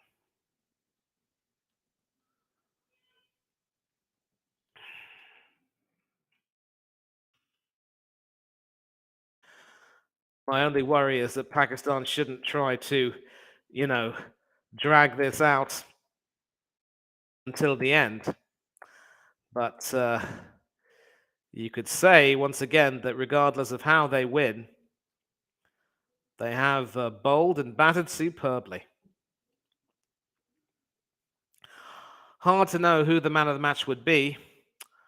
I'm actually trying to go to ICC website to see if I can try and vote with 4 overs left.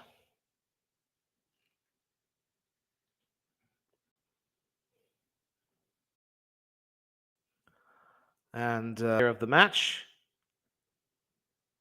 Please don't tell me voting is closed. Pakistan. And of course, that first delivery from Trent Bolt's final over has been played for 2. Sort of academic now in a way, but yeah, an attempted slower ball there from over the wicket, but the right-handed batsman was able to sort of pick that perfectly. Doesn't go all the way to the boundary, but that's 2 runs there for Haris Rauf. But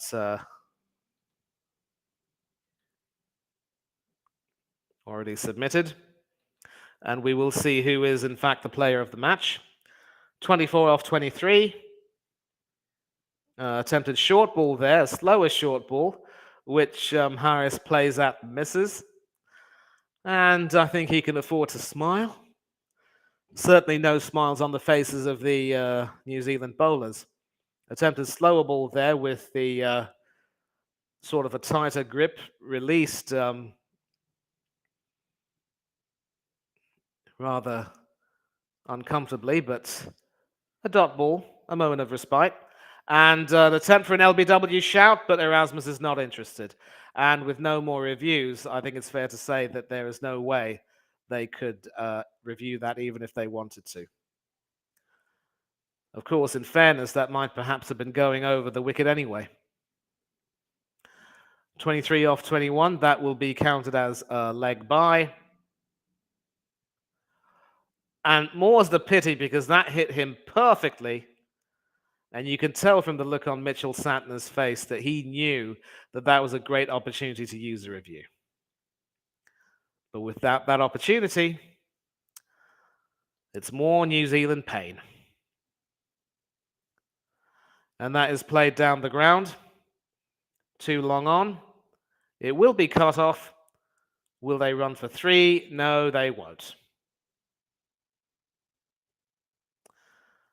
21 off 20. And so Rizwan has played a brilliant innings today at 57 not out from 41 balls. 5 fours in his innings.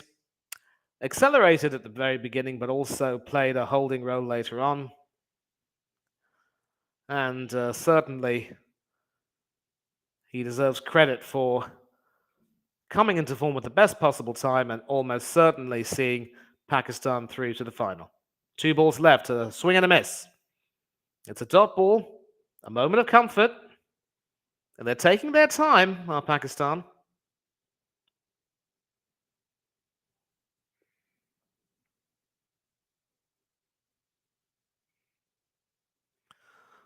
Shouldn't really be too concerned. I mean, we've seen some crazy finishes to games in this tournament, most notably between Sri Lanka and England. Last ball of the over, slips out of his hand, and that finds the fielder, but will that be called a no ball? Well, I believe there is in fact a wicket because the batsman is run out. And because that did slip out of Trent Bolt's hands, that is considered a no ball. So we're going to see what goes on there. We're going to see what goes on, how the ball was bowled, and whether or not that will be a free hit. It's all happening out there. It's all happening out there. Another crazy ending almost.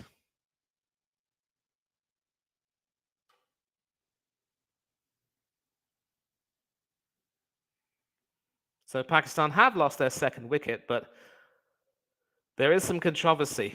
Just want to know what's going on over there.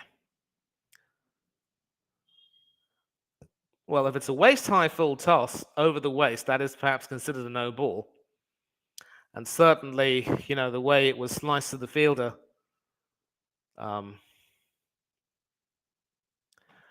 think New Zealand are going to regret having used up all their reviews. The TV umpire cannot be called to adjudicate for that.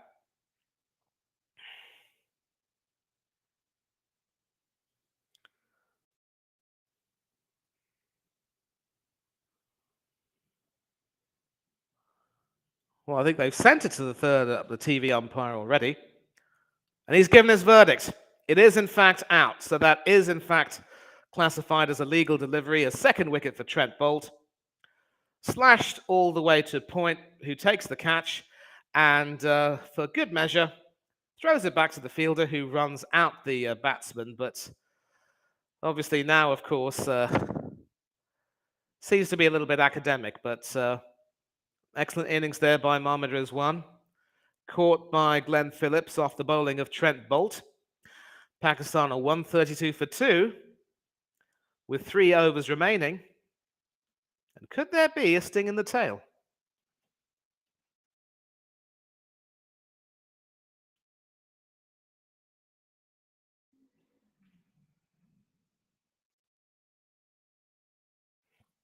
Needing 21 runs from 18 balls. Now at the rate of 7 and over, so a little bit of belated containment. Is it too little too late? Well, Hanno confirming that that's not a no ball. Just at waist height, not above waist height. And the second wicket has in fact gone. So thank you very much indeed for confirming that. Obviously, given that the television is on mute, I cannot really hear the commentary. And the TV umpire called into action has in fact adjudicated that was out. Of course, had that been a no ball, there would have been 1 ball left to bowl, and Rizwan would have been run out anyway. But 3 overs to go. Lockie Ferguson back into the attack, bowling to Mohammad Harris. And attempted a cheeky run there through a bye, and they get it. So it's all happening. It's all happening.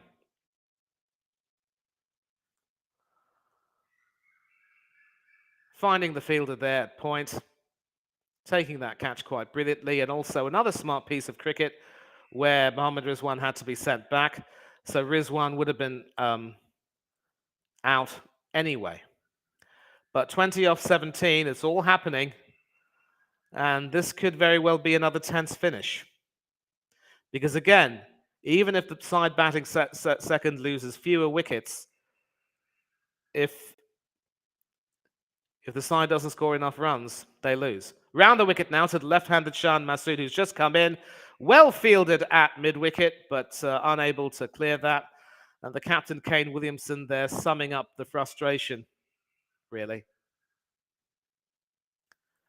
Just replaying that, and you can see that it was sort of dipping in on him, so it wasn't going to be called a no ball. Glenn Phillips taking the catch quite smartly, but a nice banner there. We support the winner. It looks more likely that it will be Pakistan, but if New Zealand can somehow pull this out of the fire, they will support them. But certainly a play there, and the non-striker obviously starting to run. But Devon Conway sending them back, saying, not on my watch, boys. Sort of the back of the hand, slower ball. Played at that, only succeeded in getting some on his body going, and no single there. So bit of late second innings tension, but should be academic in the end, really. But you just never know in a 2020 game. Over the wicket now to the right-handed Harris, who digs that out and plays that beyond the mid-off fielder, and that goes to the boundary, and that will provide nothing but delight for the Pakistani fans. Two left in the over.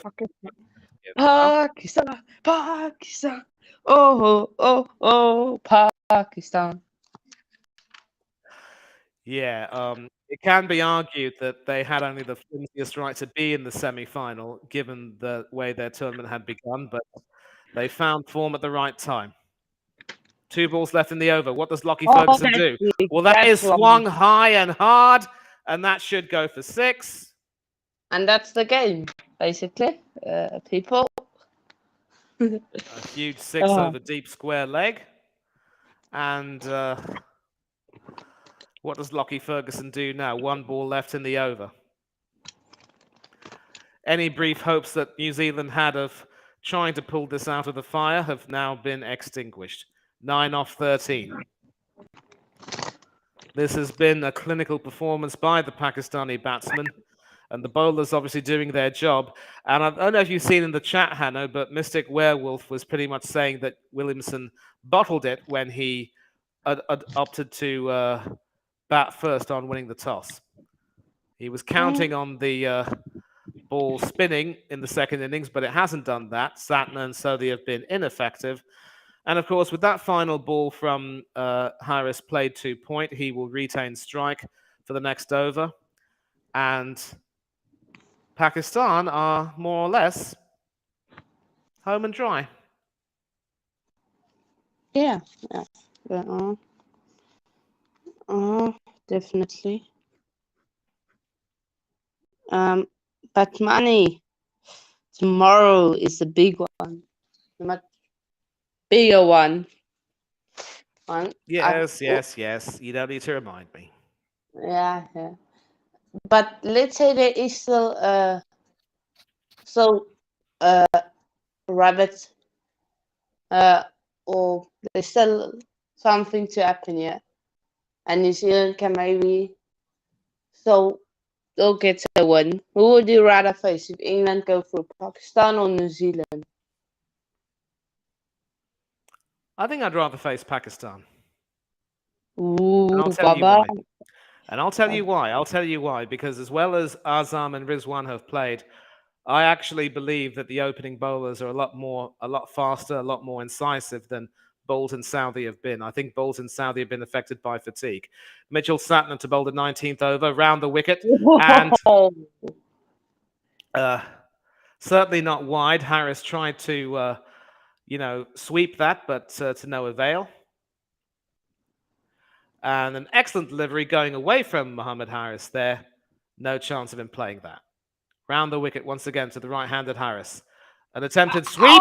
And it doesn't yet find the fielder, but do they run for a single? Yes, they do. It dropped it. Oh my days. No, I think it actually just fell short of Sodhi there. No, Another excellent delivery, but so it fell close. short. It fell short. It fell short. Sodhi wasn't in the best of positions to take that. That was so Certainly close. would have put the cat amongst the pigeons. And I think once again, it's just one of those days for New Zealand. 7 off 10. And so does he go over the wicket to the left-handed Shan Masood? Yep, the field is being changed as we speak.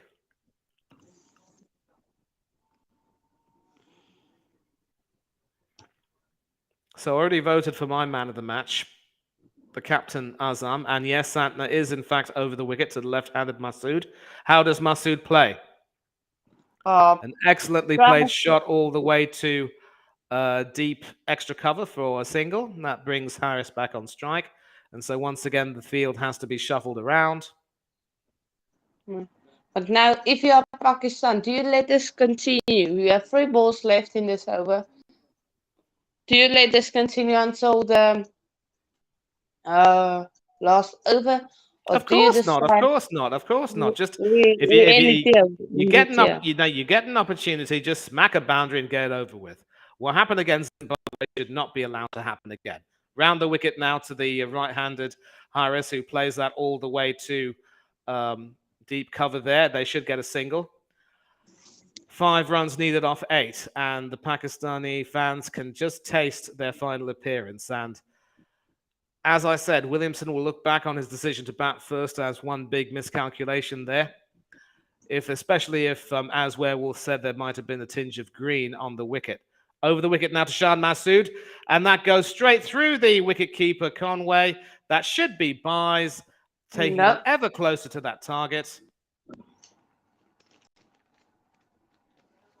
Yeah, and that will be what? 3 runs? 2 runs. Because obviously... 3. It is 3.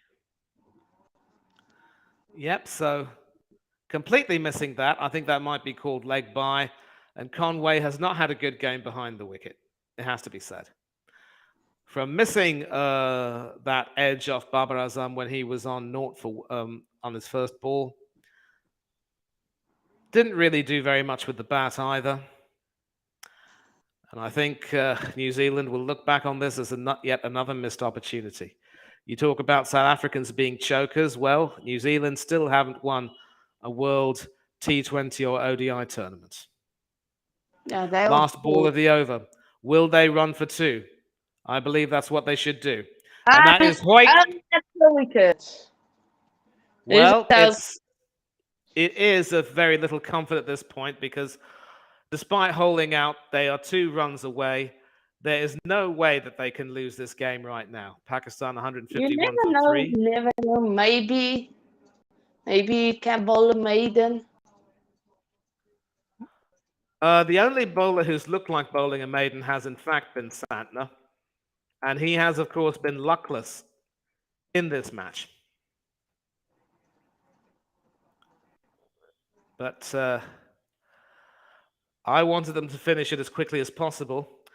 An important hand there from Mohammad Harris, continuing his fine tournament, 30 off 26, getting Pakistan ever closer to that promised land. And it will not be long now. A single will tie it, and of course, if they do tie, it should go to either a super over or a bowl out. I'm not too sure which method they will use. Yeah. But it has to be said that the fact that New Zealand have managed to bowl 19 overs is really only flattering them rather than any kind of credit to them, really. They lost it when they weren't able to get Babar out. The fast bowlers were not effective enough, not penetrative enough, and it'll be a disappointing end to the tournament for Trent Boult and Tim Southey. Boult, of course, has been asked to be released from his New Zealand contract, so we don't know if we will ever see Boult and Southey. The last over, and it'll be interesting to see. We can keep. It just needs to bowl a maiden. That's all. It's not that hard. Well, it is Tim Southey who's bowling the last over, you're right, but he's been hit around the park as well. And he hasn't been penetrative either. He's been famed for his economy throughout the tournament, but asking him to try and bowl a maiden, especially with Shan Masood half settled in and the new batsman at the non-strikers end, is really not fair. Round the wicket, of course, to the left-handed Shan Masood, who I fancy should play this into the gap for 2 and finish it all off. 4 fielders within the circle on the offside, but Southey's got to bowl to his line. Oh, and that's a wide. Wait, yes, it is. Scores are equalized. And that means that Pakistan cannot lose this match, at least not yet. Not yet, not yet.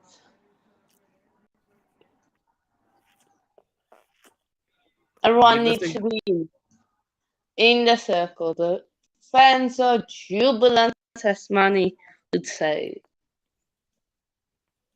One last chance. Can New Zealand? And that's it. Pakistan won, and they progressed to the T20 World Cup 2022 World Cup final. First time in I don't know how many years. New Zealand, they lose out, and it's been what a tournament for Pakistan. From being down and out to now one step away from glory. One step, one singular step. And if there's one person Pakistan will have to thank, it's your former South African international Roelof van der Merwe. That catch he took to dismiss David Miller pretty much ended South Africa's hopes, his former country's hopes, it must be said, and it made it possible for Pakistan to have a chance of making the final. It just wouldn't be a Pakistan team without these thrills and spills and, you know, all this drama. It's uncanny. I mean, this is even more of a fortunate performance than their 1992 World Cup win, which was in Australia. They were down and out. England were beating them only for rain to intervene, and then they did what they had to do to make the semi-finals. Against New Zealand, it was Inzamam ul Haq who came good for them, and This time around, it was their opening batsman who did the job. The bowlers were outstanding too, but it was the batsman who won the day. I voted for my man of the match to be Babar Azam, the captain. I wonder if it will be him who gets it, because certainly as captain, he rotated his bowlers magnificently. They didn't capitalize on the power play overs. The opening batsman never got anything like a sniff. And I think for the likes of Martin Guptill, who could be very unfortunate not to have gotten a sniff, this will be it for him. No more T20 cricket. Although I think he should be able to look forward to the World Cup in ODIs next year. So Pakistan progressing to the final. I'm sure they will be very eager to have a repeat of the 1992 Titanic clash between England and Pakistan, which was Imran Khan's final tournament, of course, as captain. Also, effectively, the last hurrah for the likes of Ian Botham and Graham Gooch. Yeah, yeah. But we just see all the Pakistani fans and players celebrate. But Mani, I don't know about you. If you, uh, if you can do maybe an England watch along. Of course, Mm, tomorrow I will be free for that, and I am going to make sure that I do that.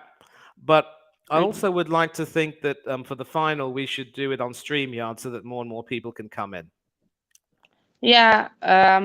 People can. It the thing with StreamYard is just as you. I only have 20 hours on StreamYard, which makes it difficult. Not because this is a 4-hour stream, but more people can come in and join in. Yeah. It's not just 2 people. Right. So just Um, talking about the bowling figures here. Ferguson and Bolt being expensive, 70 runs off their 8 overs. Southey also not being economical. The spinners certainly tried.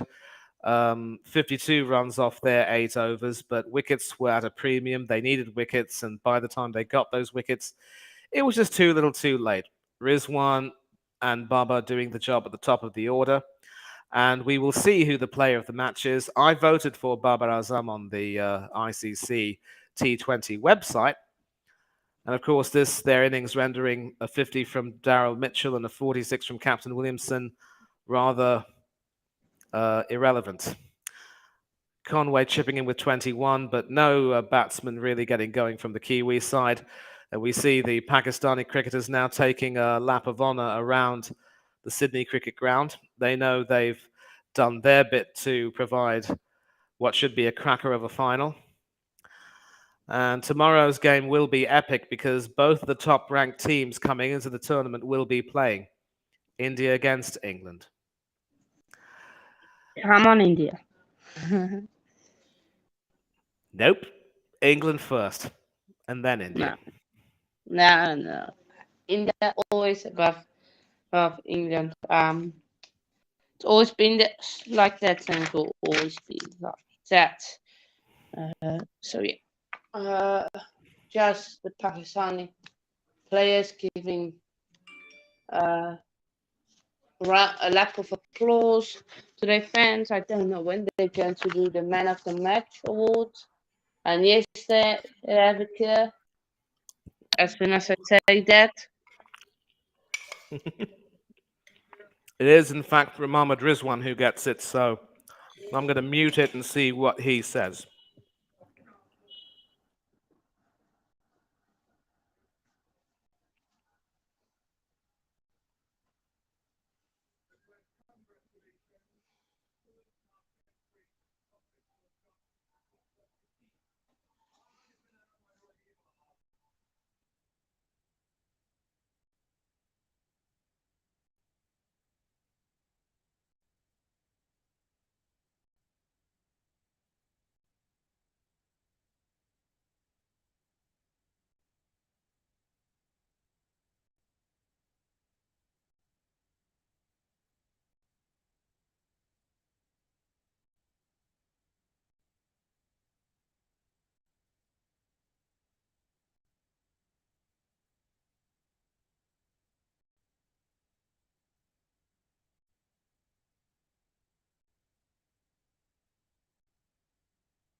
So basically, Rizwan was talking about how the starts that he and Babar were getting were not really good, but they were able to sort of recover and move forward. And obviously, the plan to hit out in the power play overs was deliberate.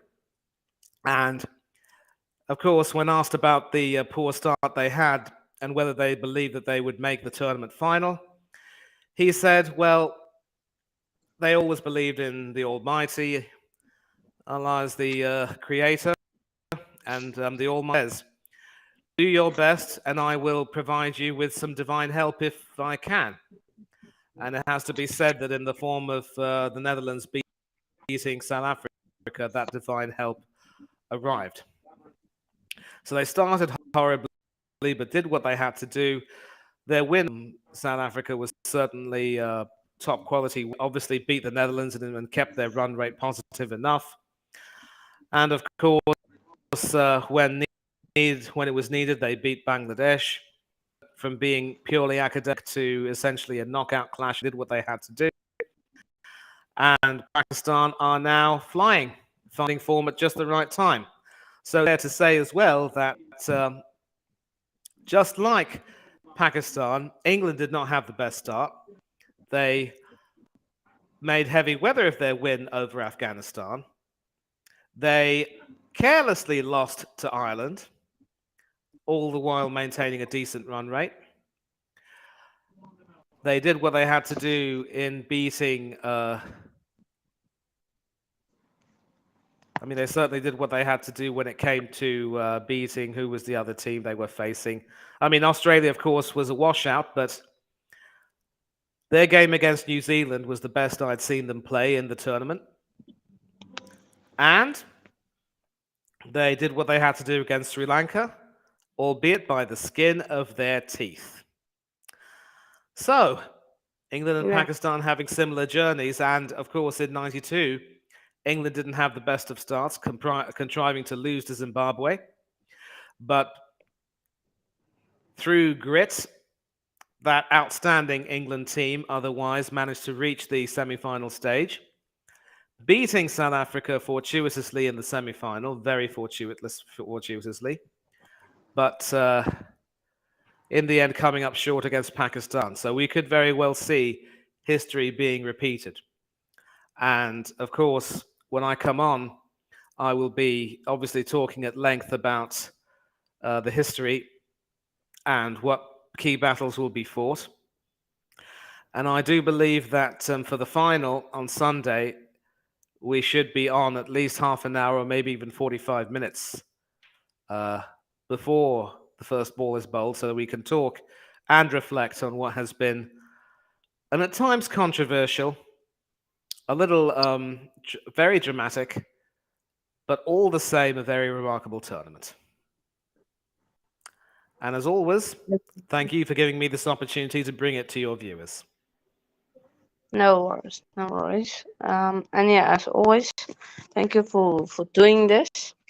As yeah, could we possibly wait to hear from the captains? I don't know.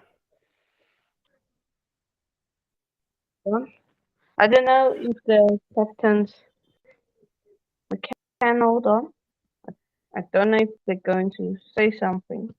I think they will, because they've already had the player of the match talking, and, for a game like this, the captains have to have their say, so they will be called back on. I'm seeing Matthew Hayden, the Pakistan batting consultant, speaking with Dale Steyn and Ravi Shastri, and obviously talking with pride about the work he did. So, yeah, this isn't going to take 5 minutes, so let's wait a bit and see who they will... and see what the captains will say. And there's a poll as to whether or not it'll be an India-Pakistan final on a Sunday.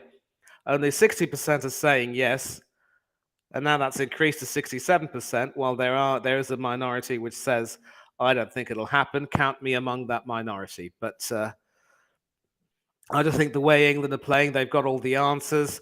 They'll certainly come into the match with a plan to attack Virat Kohli and Surya Kumar Yadav. And of course, if India decide to bring Yuzvendra Chahal in to provide some leg spin, it will be a tactical decision, sort of like a Hail Mary, if you will. Rishabh Pant could come into the side ahead of instead of Dinesh Karthik. And we will see what transpires. But England do have their problems, as I've mentioned. David Malan is still carrying a bit of a groin problem. And if he's not fit to play, as Assad said yesterday, it could very well be that Phil Salt comes into the team. So this is going to be Pakistan's first final since 2009. It has been a very long while. And credit to them for sticking to what they had to do and doing it well. I'm sure the fans will want an India-Pakistan final, but England are not the second-ranked T20 team in the world for nothing. They will almost certainly be expected to spring a surprise. And Hanno, I'm sure you'll be gunning for India to win the semi tomorrow. Will you be hoping for an India-Pakistan final? And I'm sure you will be, but who will your money be on? Oh, Pakistan, Pakistan is it all. Pakistan, Pakistan, and India, and tomorrow, Pakistan today. Someday we are Pakistan, Pakistan, Pakistan, Pakistan. Yeah, just taking a look at the chat. You've been dominating the chat since, and no one else has come in.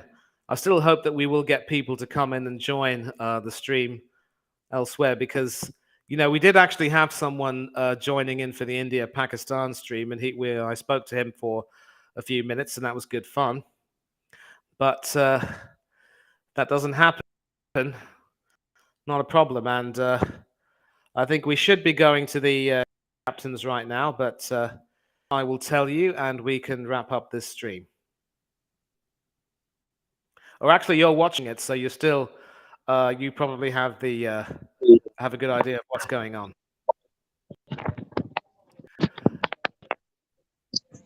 I think New Zealand will definitely rue their decision to bat first, especially if there was a touch of green on the wicket.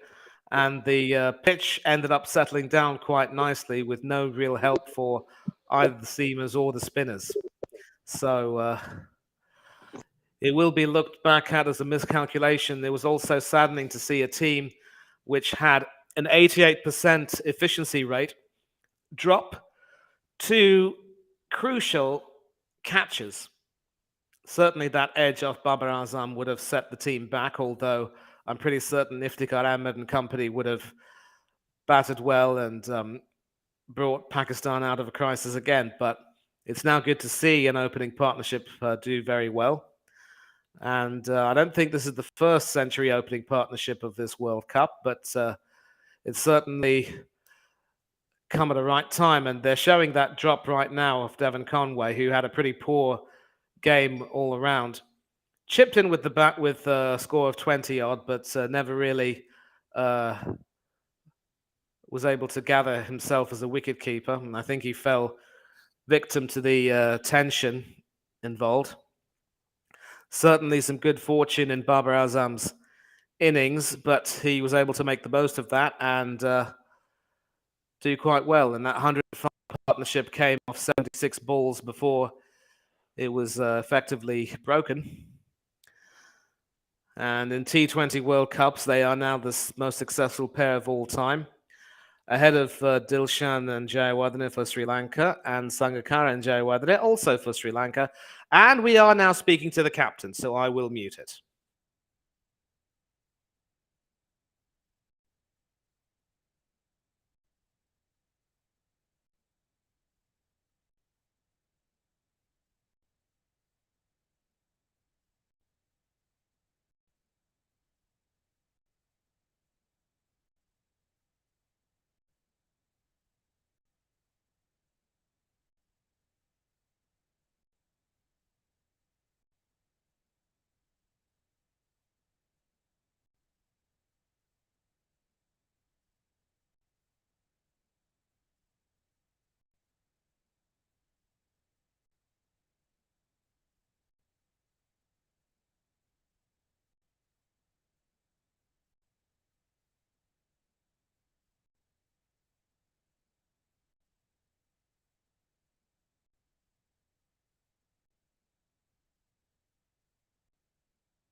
Yeah, they did. They did. Shocking display by New Zealand. Yeah, definitely. With the ball.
Okay, so we heard the two captains speak.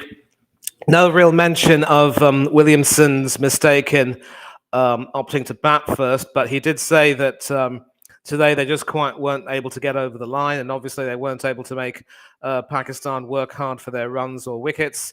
Certainly in the power play, that was the time when Allen and Conway should have gotten going, but they couldn't quite do so.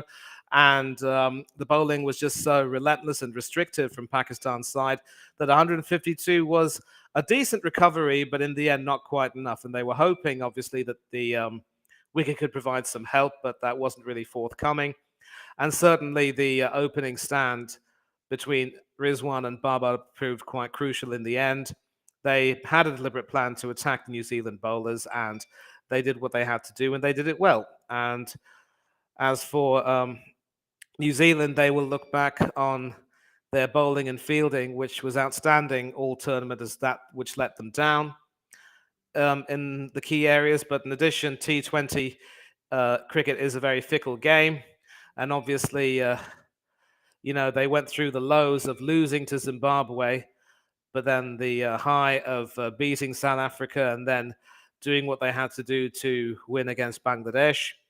Now they're in the final, of course, and they're going to enjoy their win, but certainly look forward to the final and make sure they have an extra day's rest and an extra day's worth of planning.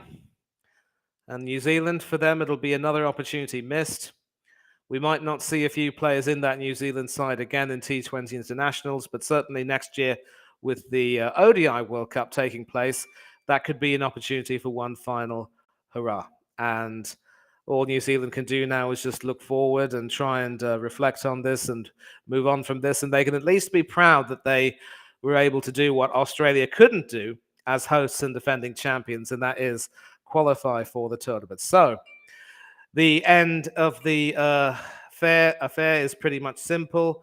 Pakistan, of course, winning this match by 7 wickets, winning the semi-final and going through to the final, which will be played on Sunday at the Melbourne Cricket Ground. And we will be bringing that to you live here on the Coach's Corner. And tomorrow, of course, is the second semi-final between England and India, which should be a classic contest. India might, on paper, look to be the stronger side, but England have also found form at the right time. And this promises to be an absolute cracker between the world's 2 top-ranked ODI teams. So thank you to all of those of you who've joined in the chat. Shout out to Mystic Werewolf for his analysis. And Everyone else who joined in, grateful to all of you. I'll hope to see a lot more of you tomorrow. And thanks once again to Mr. Trollope for allowing me to bring this to all of you. It's been a privilege to bring this tournament to all of you and provide some insight onto how the game is played and the drama that's involved with it. And of course, I will be back here tomorrow to see you all for the second semi-final. And on Sunday, we will be at our fullest of strength to bring you the final from the Melbourne Cricket Ground. So I will see you again tomorrow. But until then, thanks a lot for tuning in. It's been wonderful to have your company. Thanks once again to Hanno for everything he's done so far. Have yourselves a good rest of your day. Take care of yourselves. Be safe. Be happy. Don't do anything I wouldn't do. And from me and the Coach's Corner, I am out.